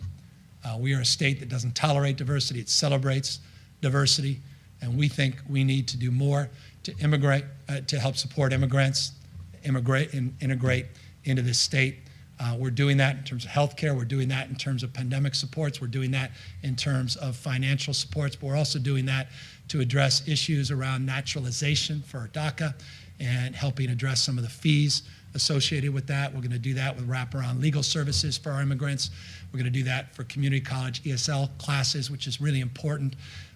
And that was something that came out of our economic task force, and I want to thank the leaders for that recommendation. And then, yes, we're not going to be passive and responsive. We want to be proactive on border efforts, supporting the Biden administration, not a closed fist, not trying to get headlines, trying to work collaboratively with the Biden administration to address legal and illegal crossings and do so in a compassionate, thoughtful, and judicious way. And that's represented in that $105 million here as well. So that's the Roarback Plan. That's an unprecedented commitment to the people of California, brought to you by the people of California. And I'll close as I ended, or end as I closed, or end as I began, as it were, by just thanking California. Thank you for everything you've had to persevere through. Thank you for your incredible support. Thank you for your work. Thank you for your resiliency, your grit, your determination. Thank you for believing not only in yourselves, but each other. And thank you for the privilege of being able to make this investment today in your future. This is a generational budget. This is an historic, transformational budget. This is not a budget that plays small ball. We're not playing in the margins. We're not trying to fail more efficiently. We're trying to do things this state has talked about but never been able to accomplish because we never had the resources to do it. We want to do it in a way that's mindful that this moment shall pass, these historic budget revenues, and Operating surpluses are not the new norm. We're not naive about that. And that's why we want to batten down the hatch and pay down pension obligations, pay down debt, and continue our prudent fiscal practices by building up our reserves and our resiliency across the spectrum. Use one-time money for one-time purposes, appropriately balanced, not just for today, but over the course of the next number of years. Invest in our growth engines, invest in our men and women, the small businesses that are really the backbone of our economic recovery, and make sure we're there for the most vulnerable and those that have been impacted by this pandemic, and that's low-income individuals and those disproportionately represented in the Latino and African American communities. I'm proud of this budget. I'm proud of our team and Keely Bosser and Ana Montesantos and their incredible leadership and stewardship. I'm proud of the entire legislature and the incredible partnerships that we forged over the course of the last year, and notably just in the last few months, and the early actions we took, the deliberative focus on solutions, and that spirit, I hope, will continue through this budget process. Again, this is our plan to get California not only back on its feet, but California roaring back once again in its rightful status as the most essential and dominant state, not only in the United States, but one of the most essential and dominant economies anywhere else in the world. And with that, happy now to take any questions. Hey, Governor, thanks for taking our questions. Hundreds of millions of dollars in this budget to address homeless encampments and to encourage local governments to build housing.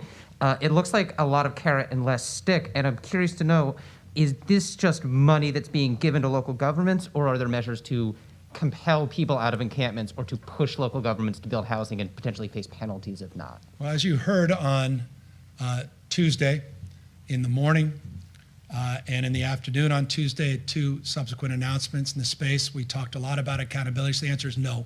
It's not just about handing out money with no accountability. It is about accountability. It is about transparency. And it's about measurable results. There are plenty of carrots, but there also are sticks. And I made it clear today as well in the presentation. And I noted a specific legislative leader, Senator Skinner, who's been a strong advocate for accountability, but broadly, Senator Wiener and Chu, Ting, others, so many others have been also making the case for renewed efforts on accountability language, and that will be part of the budget trailer bill.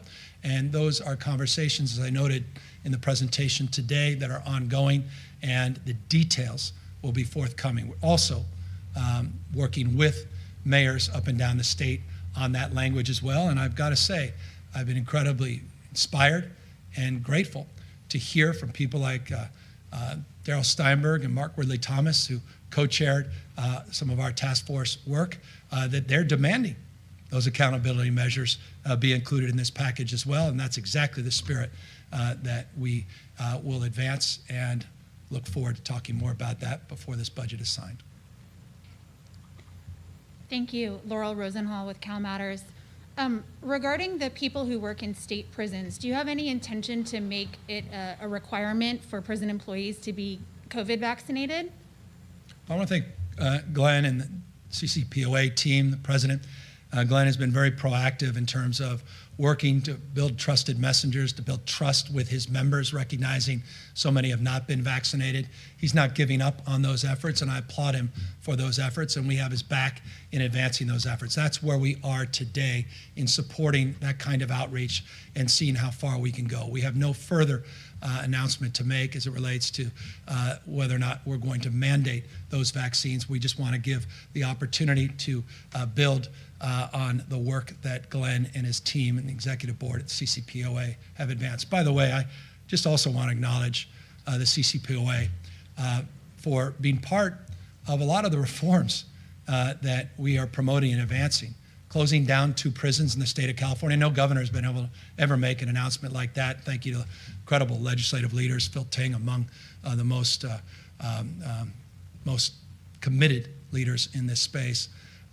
And we're doing it in a collaborative spirit. The Valley State Prison Rehabilitation Program, working with his members to be part of this complete transformation of that prison. And so it's in that spirit that we engage and work to endeavor to get people vaccinated, make sure they're healthy and safe. Body cameras, security cameras are part of those efforts as well.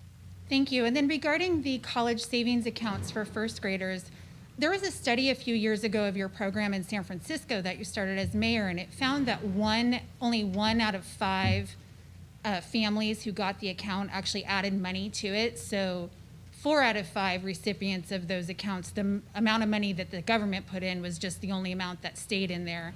So I'm just wondering, do you think that at a broader scale that this could really be effective for saving up the amounts of money that it actually takes to get a higher education? All the studies bear out that a young child with as little as $400 in savings, we're proposing $500 if you're foster child or homeless, an additional $500, you're 7 times more likely to enter into an institution of higher learning. I would encourage you to read the study that just came out of Oklahoma, one of the most comprehensive studies, longitudinal studies around the efficacy and success of the college savings account program, to really get a understanding of why we are so enthusiastic. I hope I made it clear my enthusiasm for this program, my belief in its efficacy, my belief in its importance. But I would just note, you could just as easily said 4 out of 5 people never would have even had $1 to imagine going to college on the basis of the contributions in the K through C program. And it is wonderful to see that there was 1 out of 5 that actually built more assets, put more money as a family member. And we want to encourage more of that, but it also says something else about the society we're living in. Just shy of a majority of Americans before this pandemic didn't even have access to $400, almost $500 in an emergency.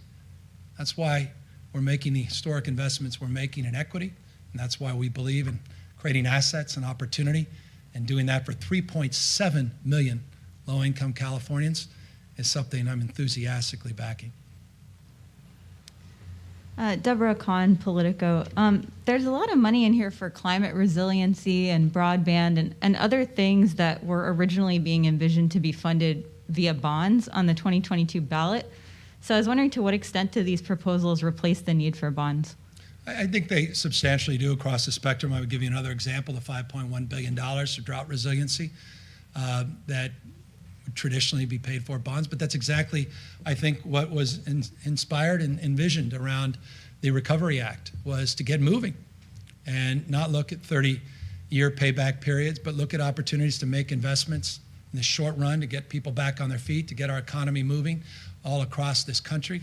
In California, we're picking up on that spirit. The broadband, I mean, we've been waiting a generation for this. I remember talking about broadband for all when I was a parking and traffic commissioner in my 20s in San Francisco. And here we are, decades later, still talking about it. Because of the Biden administration and their support, we have a chance to do it once and for all at a scale we never even could have imagined, $7 billion in the past. We still have to deal with the issue of access and affordability. We have a lot of work to do with the legislature in that space. But this is a transformative moment in American history and California history, and substantially aided, not exclusively, 27 billion of the 100+ billion by the work that the Vice President, the President, and Speaker Pelosi have done in terms of securing a brighter future for millions and millions of Californians. Just a follow-up question. I know you said you weren't going to say anything more about the offshore wind thing, but could you say any more about it? No, I appreciate. All I can say is it's long overdue. We've been working on it for years. In this state, I remember being the chair of the State Lands Commission as lieutenant governor, discussing opportunities. We were pursuing those opportunities, full disclosure, with the Trump administration to no avail. And now the new administration was just on with the Undersecretary of Defense a few weeks ago, and we just got word that the efforts will progress with her support and advocacy, not just the president's. And of course, I noted a moment ago the essential nature of the partnership with the Department of Interior. We've had multiple conversations directly with the Interior Secretary, and I'll let the rest of the announcement happen with the Biden administration taking the lead. Hi, Governor. Ashley Zavala with Nexstar Media Group. I wanted to just check in. I know your administration had been reviewing the CDC mask guidelines and was wondering if there was an update there. Yeah, in fact, you may see Dr. Galley, not Fauci, Dr. Galley here, our Dr. Fauci. He's usually in his office in Southern California on Fridays. He's up here, and the whole team will be in my office, many virtually. few in the office shortly to discuss the mask mandate. We have to answer all the questions you would be asking us. How do you enforce? What does it look like in the schools? Do teachers wear them, but or kids wear them? Teachers don't. What happens when you have Starbucks says we're going to continue to do them, but are you going to require enforcement in businesses that are not? I mean, there's a whole host of complexities that we all have to work through. We've been talking to other governors. Some want to quickly default to the CDC guidelines, but now we're starting to appreciate some of the nuances and complexities around enforcement or lack thereof, what it means, what it doesn't. Anyway, working through all of that. We were on the phone with CDC last night. We've been on the phone, of course, last 24 hours with local health officers. It's such a large state, so many different opinions, and so many things to work through, including guidelines, MOUs, memorandums of understanding with unions, issues related to OSHA requirements, updated guidelines that were recently updated around amusement parks and sports, and all of that. I can go on and on. We're vetting, and we hope by late this afternoon to have our guidelines out there and answer as many questions as we can, mindful that many more questions will present themselves, and we'll work through that process, but expect more detailed information later this afternoon. And on a public health note, just to follow up, an early response to your budget is coming from the County Health Executives Association of California. They're dismayed that there's no new money for local public health departments. They were hoping to, advance their infrastructure and workforce, given all of the work that they have done during this pandemic. I hope they take a closer look at the budget, historic investments across the spectrum. I hope they also will enjoy the benefits of the incredible leadership of the Biden administration and the direct appropriations going to counties. Many of the partnerships that we form in this budget are county-based partnership. The Medicaid expansions, I would imagine they're celebrating with deep enthusiasm. The CalAIM proposal, in particular, the historic investments that we're placing in terms of the Medicaid expansions and service supports across the spectrum as it relates to the suspension of the $2 billion being lifted, as well as the COLA. I don't know if I'm a county executive, maybe not health, but CalWorks has a 5% COLA increase. SSP has a 6.4% COLA increase for those with disabilities. There's a lot to celebrate. Hope they'll take a good look at the budget. Many haven't even had a chance to see it, and I'm inspired by the fact that they've been able to review all 400 and 500 pages. Hello, Governor. This is Angela Hart with Kaiser Health News. Thank you so much for making time for our questions. I have a meaty question for you, and I'd like to get it out because I think it's important. Local health departments did ask this year for $200 million in ongoing funding to support and rebuild underfunded local public health departments, and they say that federal funding has been immensely helpful. But both at the local level and the state level, public health experts say there really must be a state infusion to rebuild the state's public health infrastructure. So can you please explain why, for the third consecutive year in a row, you and your administration have not accepted these critical local public health funding requests? They say that they're important not only for public and communicable disease threats like the one we're facing now, but incredibly important things like STDs, for example, and many bugs that are out there. So can you please explain the reasoning of why you continue to deny this funding? Well, I think it was self-evident last year. We faced a $54.3 billion projected shortfall. We're in a very different place this year. This is a transformative budget, historic investments across the spectrum, extraordinary investments into public health and public health systems all up and down the state of California, transformational investments into the Medicaid system, which is the most richly and robust investment system in the state, not comparable to any other investment in terms of its expanse and reach and its ongoing expectations in terms of support. We put $300 million into public hospitals in this budget. And again, I'm confused by people quickly opining on a budget they may not have had a chance to review. $300 million is in the budget for public hospitals. I hope folks celebrate that. There's many other investments in this space, and I hope when the dust settles, they review all of that and perhaps update their considerations. That said, I also hope people are mindful of this consideration. The governor proposes budgets. Governor works collaboratively with the legislature. The legislature appropriates. In that process, that dialogue, there's give and take. And advocacy that people pursue is not limited to a May revise. That advocacy is afforded over the course of the next number of weeks, working with legislative leaders, working with budget chairs, and we certainly, as always, on the basis of having worked collaboratively with the legislature in the last 2 years, are eager to meet and match the spirit that defines this moment and the needs of 40 million Californians. Thank you, Governor. And a follow-up healthcare question. I wanted to ask you a question about your expansion of Medicaid to unauthorized immigrants in California. You often talk about how California supports its immigrant population and how California should not leave people behind. And looking at the $75+ billion surplus, the state's looking at state lawmakers. Some state lawmakers and advocates say the state really should pony up and do a full expansion this year of Medicaid to all the state's unauthorized immigrants. Is California prepared to do that, Governor? Well, my proposal is to do something unprecedented. No other state's ever advanced a commitment to everybody 60 and over, regardless of their status under the Medi-Cal system. I'm incredibly proud of that, proud of the work we did at 026, proud of the work I did as mayor of San Francisco to provide it universally for everybody, regardless of pre-existing condition, ability to pay, or status.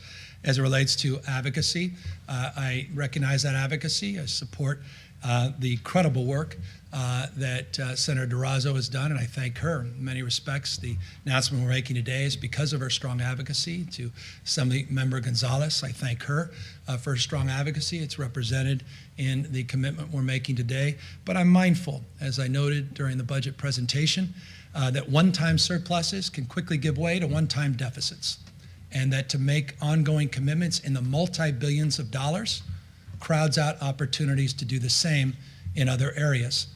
Budgets are certainly statements of values, but one has to prioritize. It's not limitless. One has to deal with the constraints. Federal government doesn't have to. Mitch McConnell never has.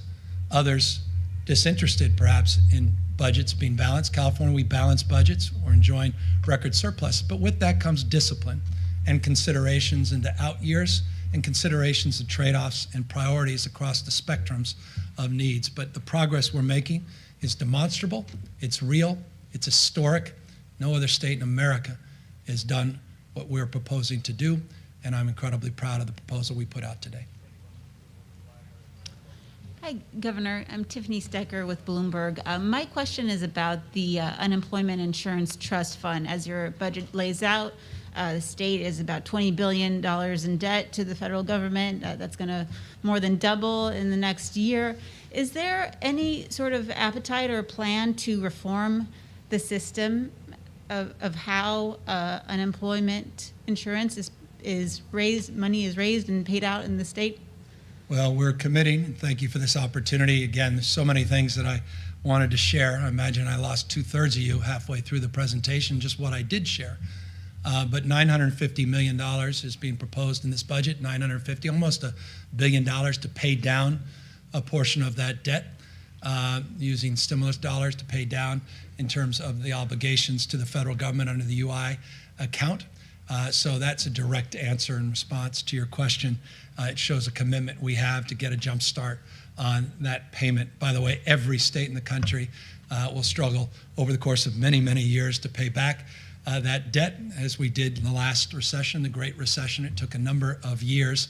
As an employer myself, with hundreds and hundreds of employees, I recognize the how that system is paid back through the payroll tax, and that's why I hope it will be well received that we're making roughly $1 billion investment to begin that process.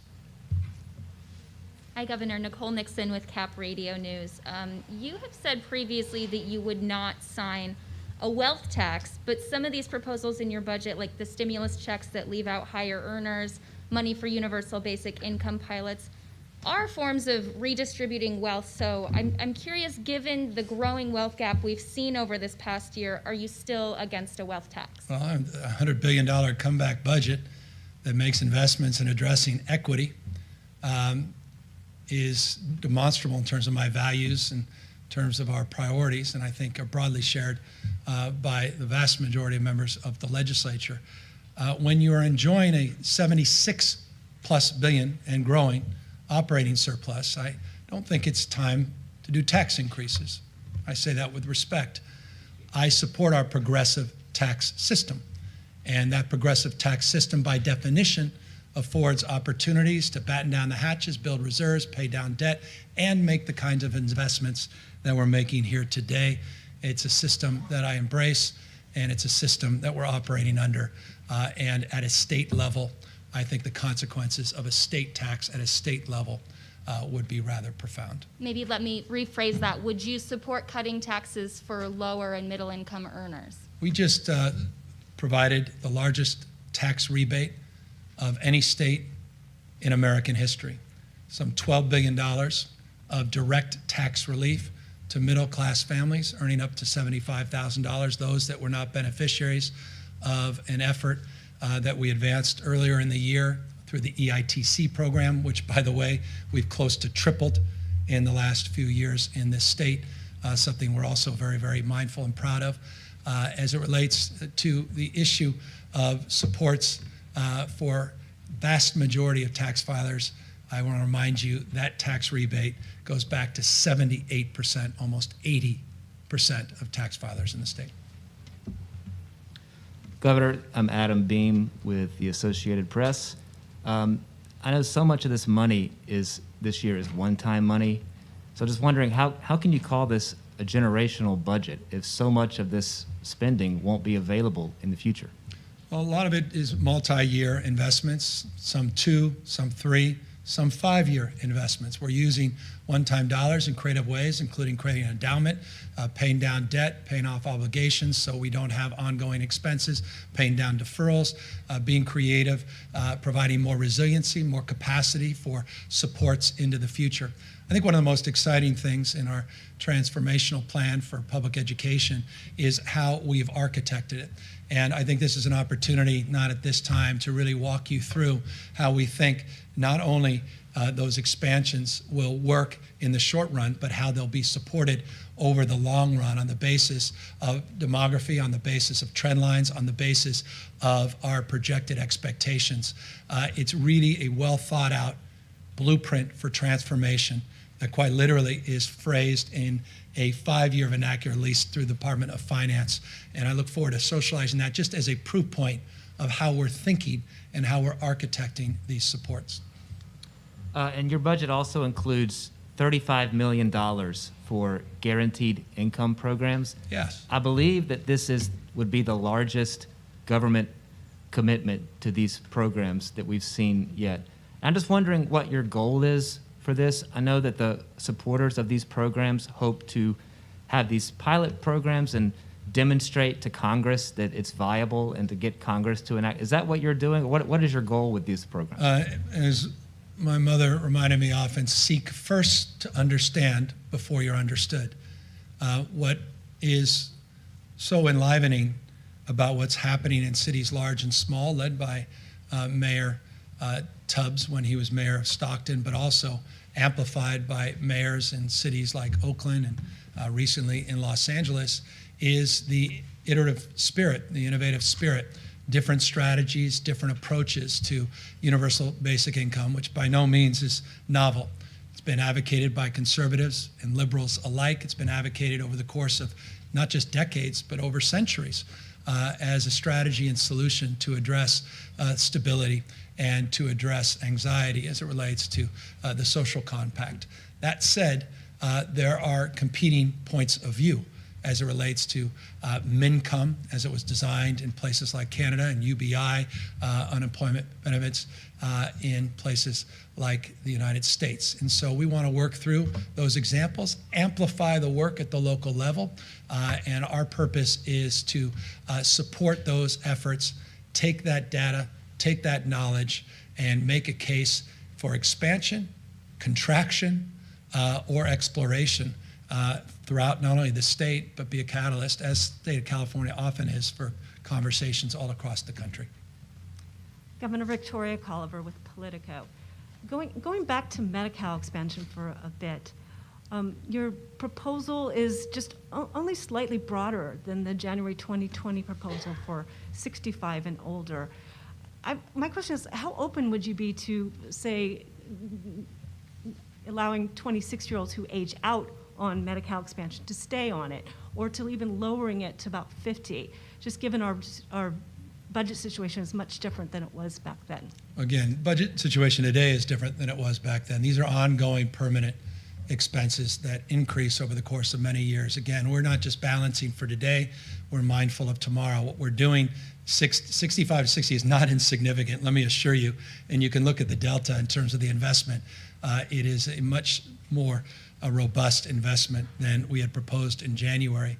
But we're also doing other things to support our diverse communities up and down the spectrum, expanding Medi-Cal for many other services as well. I noted on postpartum and issues around tailored meals for medically vulnerable individuals and issues related to community workers, promotorists, which we didn't include in this slide presentation. So all of these things are part and parcel of the give and take, and we look forward to working with the legislature and dialoguing around where they are on this discussion.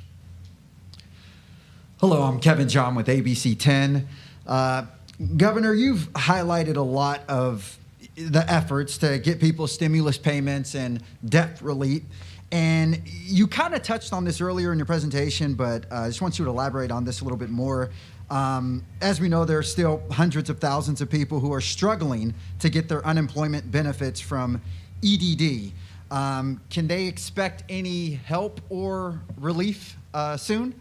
Well, we've seen a 35% reduction in the wait time in the last month. We've just hired 400 individuals to the system just in the last 30 or so days, 30 plus days. We are making big, bold commitment in terms of benefits management upgrades and addressing the issues of language access and addressing the backlog in this budget and budget proposal. We have made great strides in reducing the backlog from 1.6 million people. But I'm mindful that we're dealing with the unprecedented. And at the time, the unknown, again, and forgive me, it's not an excuse, it's just a point of reference and context. I got here about 28 months ago. And that system was designed and was stretched in the Great Recession with roughly 3.8 million people applying for unemployment benefits. It ballooned to over 32 million during the heights of this pandemic. It was just not designed for the challenge that this nation, this state has faced. And so we have to reimagine it, we have to support it, and once we move through this pandemic, and we are among the lowest case rates in America. We are among the lowest positivity rates in America. We continue to get shots in arms. Close to 63% now of Californians have received at least one dose. 33 plus million people received a dose, more than all but 5 nations in the world. As we tame this disease, we now move out of it with new budget, with the ability to learn lessons from the experience of the past. I can assure you the next administration will not have to struggle through what all of us had to struggle through at EDD. Hi, Governor. Alexi Casa from the San Francisco Chronicle.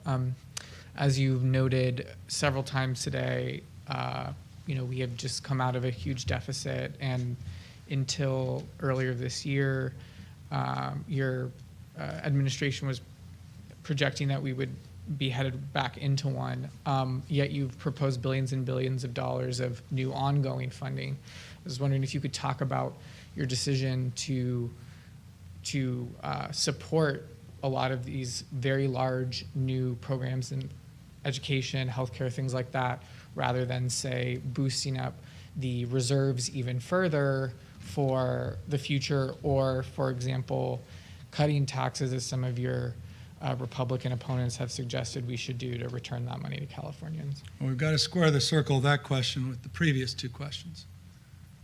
Why don't you do more to expand and commit to ongoing? Why don't you do more to expand and commit one time? And therein lies the dialectic.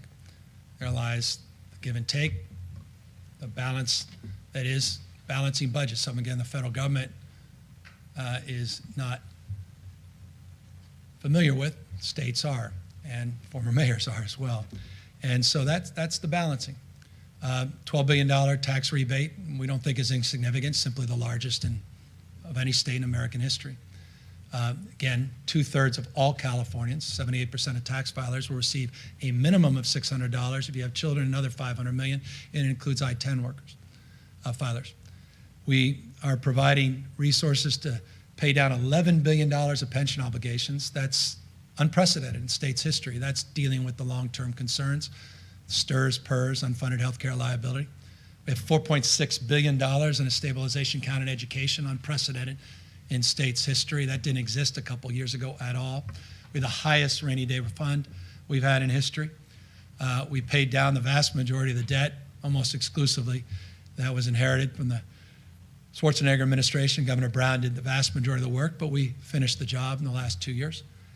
We're addressing all the deferrals, with the exception of $2.6 billion, 80% of them addressed, K through 12, all the others addressed. We did eliminate suspensions on ongoing programs, mindful of the importance of those ongoing commitments. Again, you have to balance those commitments against those previous questions around why not more here? Well, we needed to do more for childcare. We needed to do more for TK. We needed to do more for ACEs screenings. We needed to do more for prenatal care. We needed to do more for roads and bridges.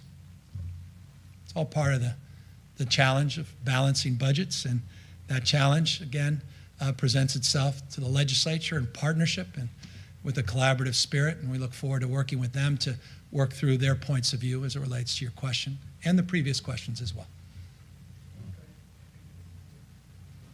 This is not about going further. This is about, what was your thing? We're looking at, according to your administration's estimates, $1 billion more a year for the Medi-Cal expansion, up to $5 billion a year in the future for the after-school programs. I mean, that's just a few things that are going to be big, ongoing expenditures. So how did you decide that those were worth it, and in other cases it was too risky for you to commit to ongoing spending? It's not about risk. It's about making investments and things that we hold dear, and I think that are consistent with the values broadly shared in the state of California. We value our children.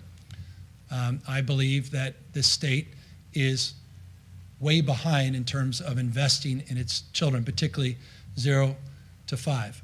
And we are behind many other states that provide universal health care, child care, and universal preschool. So TK was, I think, a profoundly important investment and a marker, and that's why we announced it today.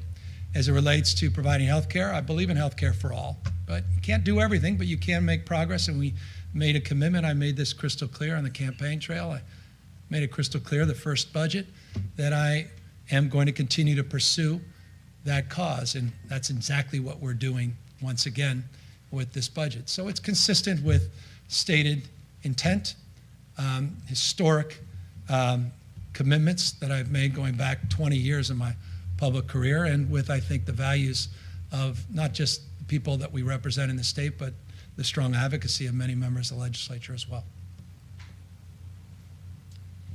Governor, thank you. Marissa Perlman from CBS 13. A question about the safe return to schools come fall.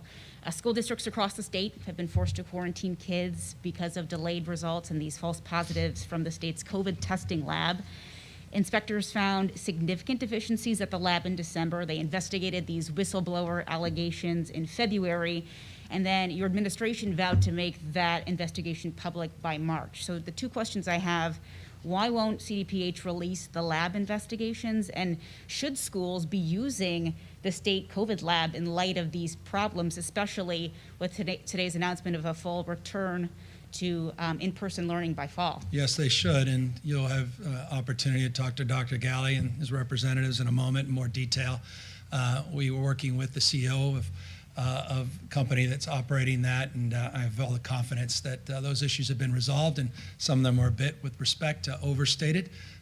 Some were accurate, and we worked to correct them very, very quickly, many months ago, and Dr. Galley and his team will get you more details in a moment.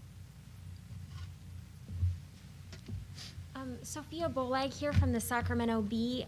Governor, I know you've talked a bit about some of the ongoing spending commitments that you're making in this budget proposal, but I'm wondering if you can talk a little bit more specifically about why you feel confident the state will be able to afford those ongoing commitments in the future.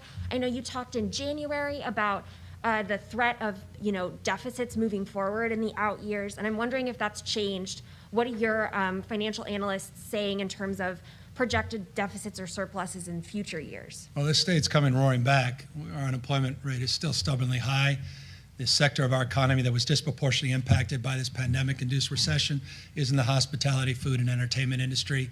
$145+ billion hospitality industry alone is going to come roaring back, and that's why that $95 million Visit California investment is so important to remind people of the opportunities anew to invest their travel dollars back either within the state or coming into the state.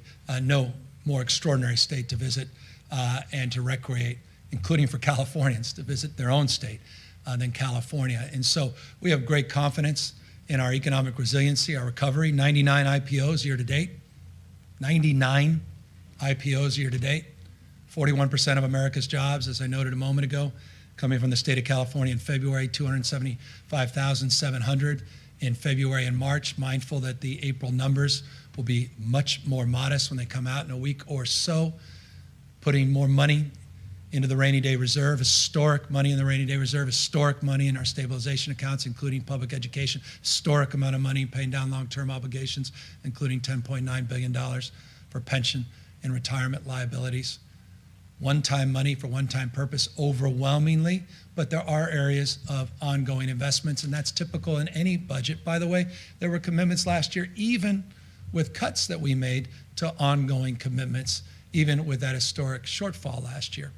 But we're mindful that our economic recovery has just begun. And so the confidence that we have is in the future. The confidence that we have is in California.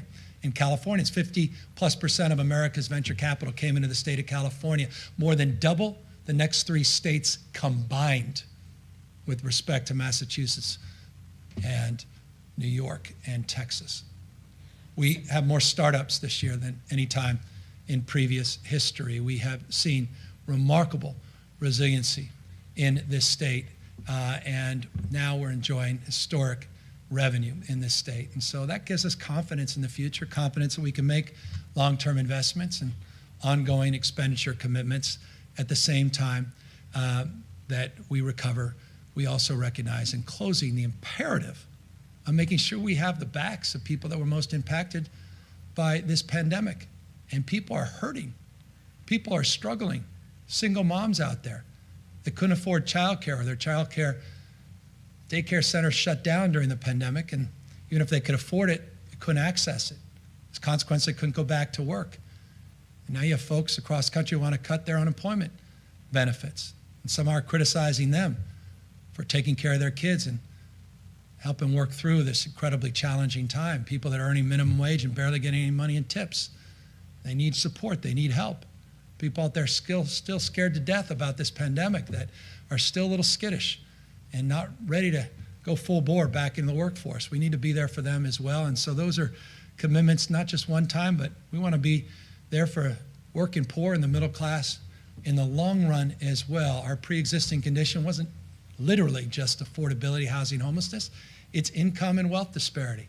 And we've got to reconcile that, and that needs to be done over the course of many, many years. And I'm proud of the investments we're making in the EITC, proud of the investments we're making in expanding eligibility and coverage for Medi-Cal. I'm proud of the expansion and support for people with developmental disabilities and people that need those supports and need to know that we have their back, not just 1 year, but over the course of many, many years.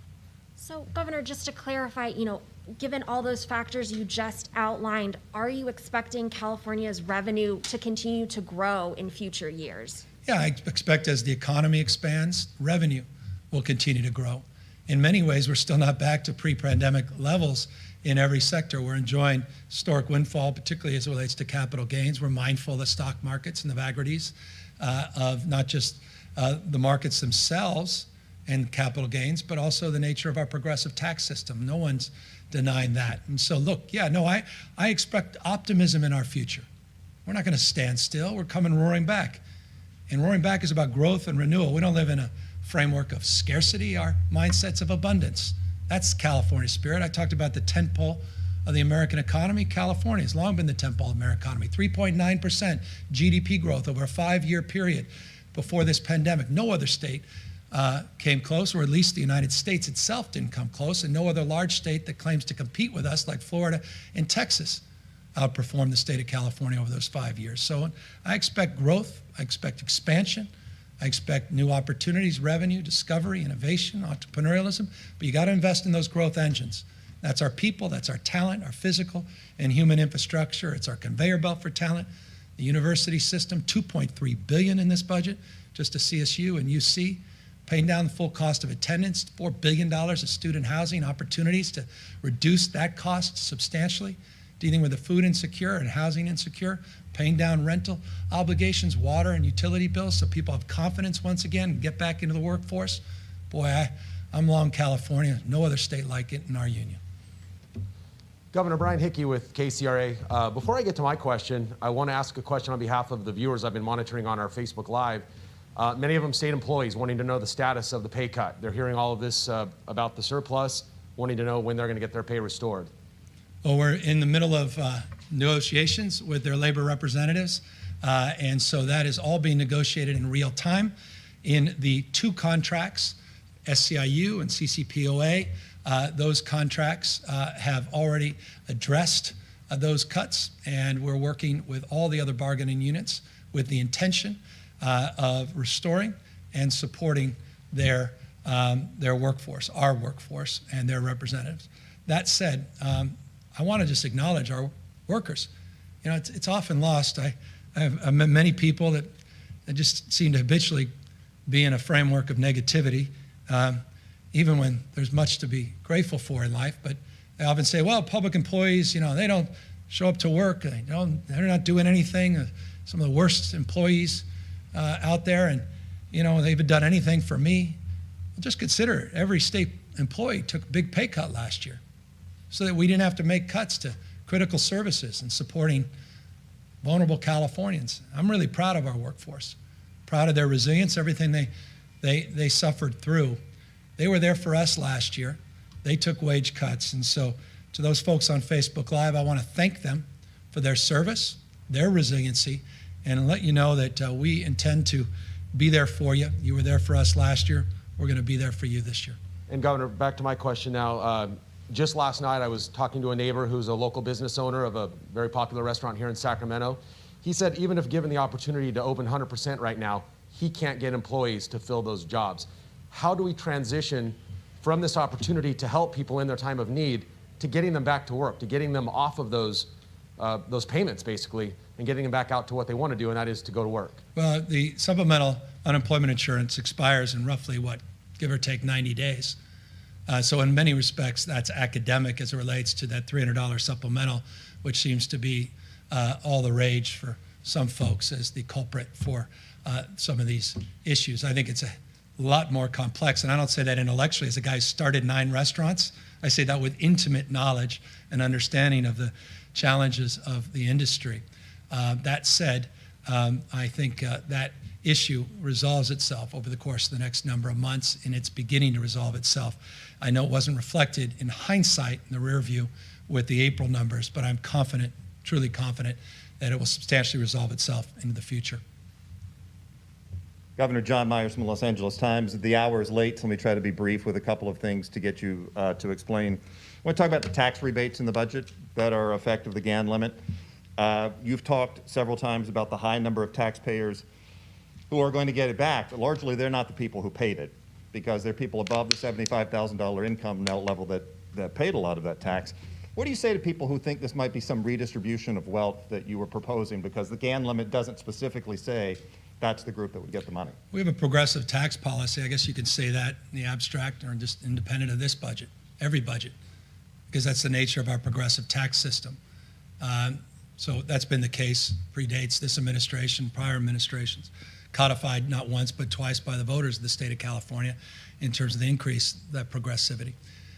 As it relates to the middle class, with respect to someone that enjoys, and you'll see my tax returns next week, is enjoyed a little bit more financial support. We weren't impacted as much as those middle class families, my family. We had the resources.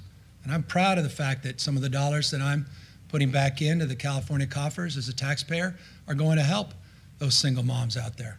I'm really proud of that. And I hope others are as well. The top 1%, and this is not, I don't begrudge success. I'm not one of those Democrats. I aspire to it, and I hope everybody else aspires. I'm not here to tear anyone down. I want to thank those taxpayers. Thank them for their hard work. Thank them for the generosity of spirit. Thank you for their innovation, their contributions, for their investments, their risk-taking. And Californians are all the beneficiaries. And in return, we're going to give them the finest system of higher education in the world, historic investments. We're going to give them better roads and bridges. We're going to give them more talented workforce. We're going to give them things that few other states provide in return. That's what our progressive tax policy is all about. Those kinds of investments have paid huge dividends, built the biggest middle class in America, helped build the biggest middle class in the world, the United States, with those same principles, those same values. So I think those middle class families deserve the money, those essential workers that were on the front lines that paid a huge price, physically, their health, not just financially, during this pandemic. And I'm proud of the success of people in the higher income brackets that, candidly, in the aggregate, have never done better in recent history. And so that's what our progressive tax base is all about. And then just prospectively looking forward, we haven't heard you talk a lot about the June 15th date in a while, so I want to talk about June 15th. As that approaches, where's your thinking on either lifting the existing emergency order that the state is under or demonstrably downsizing it some way? Can you talk about what you're prepared to do and what's going to change from your administration as June 15th approaches? Well, we've been talking a lot about June 15th. I think 2 or 3 occasions this week we talked about, quote unquote, moving beyond the blueprint. We are still on target. I'm asked this question at every opportunity to speak to your colleagues, members of the press, and the public. We are still on track to move beyond the blueprint on June 15th. We continue, though we've seen a decline in the administration of doses of vaccines and the demand, it hasn't been as precipitous as some other states, though we're mindful and watching those numbers very, very closely. So as we continue to vaccinate more and more people, it's on par with our expectations to date. We get closer and closer now at 63, just shy of 63% of individuals receiving at least a first dose. If we continue to see these positivity rates as they are today, 1.1%, we see that stability, no question. We will get there on or before June 15th. So I'm confident of that. But again, we just continue to need to be mindful of the power and potency of these vaccines to get us there with more assurance. And I know that the mask guidelines coming from the CDC have created some new anxiety for many, that it may be too soon, too much. And so we're adjudicating all that, as I noted earlier. And I think that also plays a role. It may not be a mandatory space, but a voluntary space as well to help mitigate the spread, particularly these variants as well. Governor Carla Marinucci from Politico. Just to follow up quickly on John's question, you've talked about providing the largest tax rebate in American history, and that 2/3 of all filers are going to get a check. But as you know, your Republican opponents have long argued California is one of the highest tax states in the nation. There's been an exodus of the best and brightest here. And they're pointing to this $76 billion surplus as Exhibit A, basically saying that this proves that California taxpayers are overtaxed here. Well, how do you answer them? Well, there hasn't been a massive exodus of the best and the brightest. That's objectively untrue. In fact, not only have we enjoyed 99 IPOs this year, which is proof of our resiliency, so is that surplus proof of California's resiliency and the fact that we're coming roaring back, and the fact that this state continues to outperform in almost every measure and every index. Let me be specific. The Bloomberg Index of Innovation, once again, #1, the state of California, again this year. Read Fortune magazine, where they talked about the fastest growing companies in the United States, disproportionate number in California. Talk about Time Magazine and their rankings of the most influential companies. Interesting way of looking at business. The most influential companies in the world.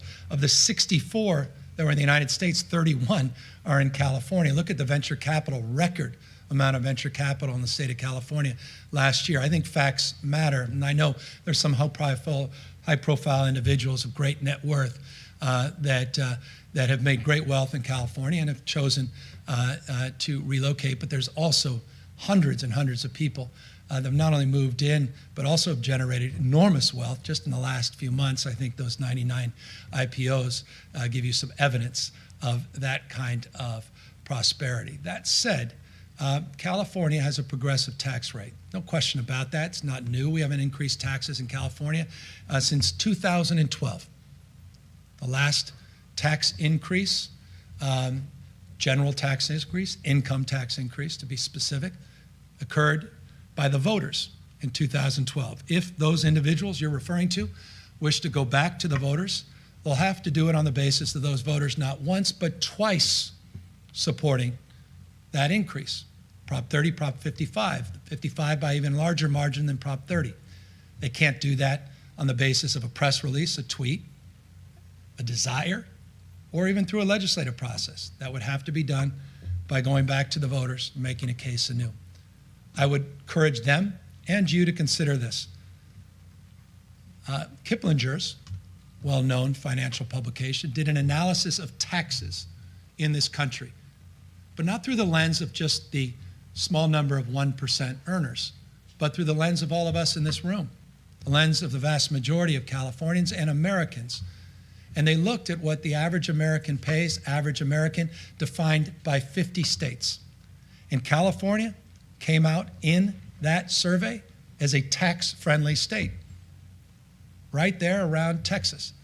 So I think it's incredibly important, and I say this with respect, when people talk about taxes in California, they need to talk about taxes in California, not just taxes on the high-end earners in California, but look at tax policy throughout the state, including property tax rates in the state that are more modest than the vast majority of states that they often identify as more tax friendly.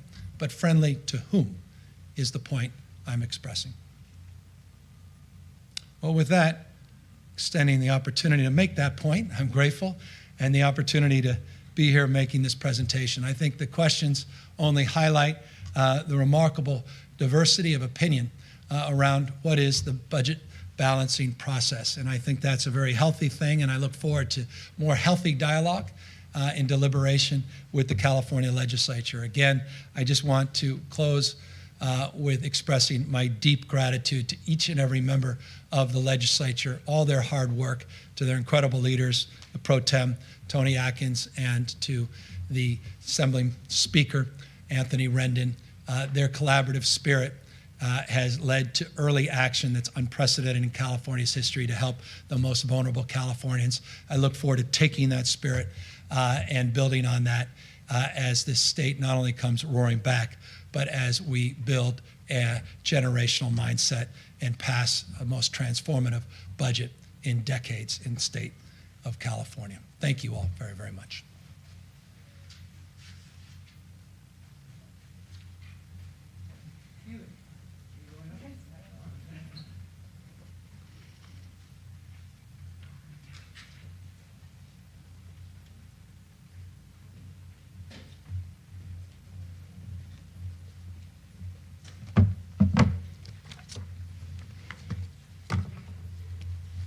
I know everyone is hungry, so I just wanted to quickly say thank you to the great people at the Department of Finance who have had, just like all of you, quite a year.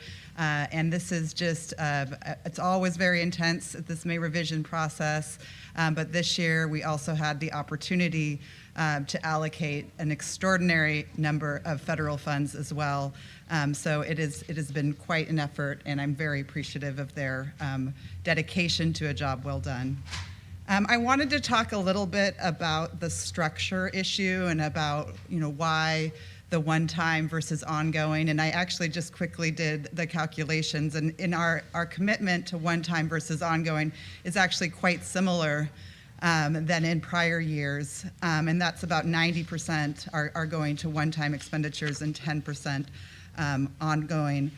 But the reason why that's important is we continue to have an incredibly volatile revenue base.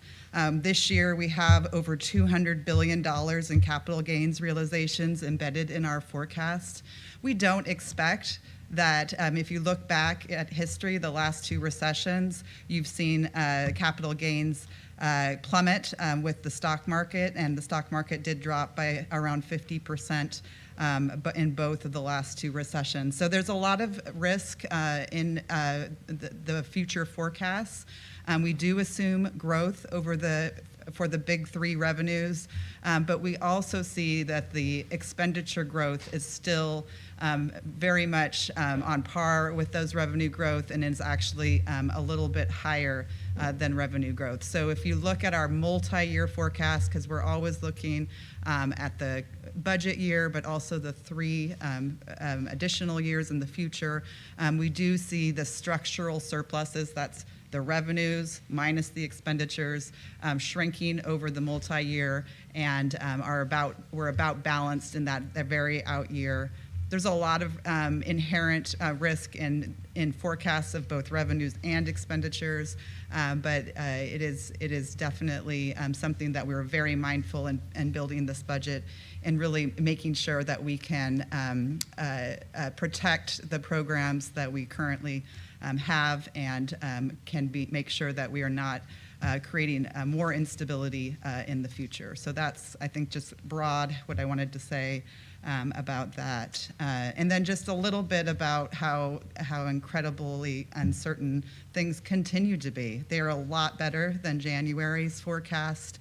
There's also $3 trillion of federal money that was pumped into the entire national economy since our December forecast. That's a big reason why we were able to improve the forecast, but we still are mindful that we've only added back about 44% of the jobs that were lost in that March and April period. And there's still a lot of work to do, especially in the low-wage sectors in leisure and hospitality, where there were really the most massive job losses. And that is one of the things that really is informing our approach in this budget, is how are we providing immediate relief to those households that have been hardest hit during that pandemic. And it's definitely the sectors that have a lot of low-wage workers that have been hit hard and continue to be, and are the ones that have not added the jobs back. I wanted to talk a little bit about public health too. There was some good questions about that. I think that we spent a lot of time thinking about this issue as we were preparing the May revision.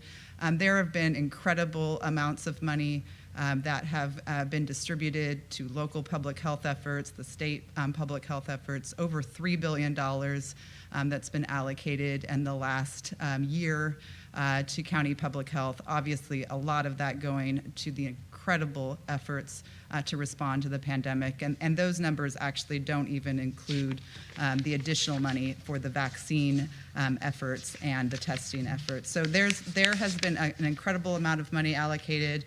We are committed over the next 6 months, 9 months, to really work on developing a plan to really understand how we can address the inequities that were really laid out and were made so clear during this pandemic, and really think about how we better integrate all of the efforts of our public health system with the healthcare delivery system as well. So we have $3 million set aside to do some additional work and study on this question, and we're planning to come back next year with a more thoughtful and thought-out proposal about the different roles of the county and the state, and also how public health can really inform the healthcare delivery system and improving outcomes for disproportionately for our vulnerable communities that have had disproportionately less access to health care.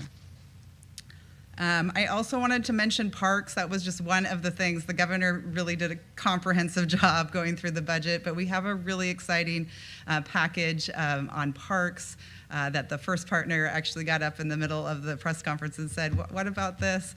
Because it's something she's been also working on. We have over $200 million in additional money for a variety of investments that are really to enhance access at our parks. A portion of it would be to develop more programs that are really plug and play for K-12 educators so that they can access those parks in different types of field trips and other learning opportunities, opportunities for more experiential education.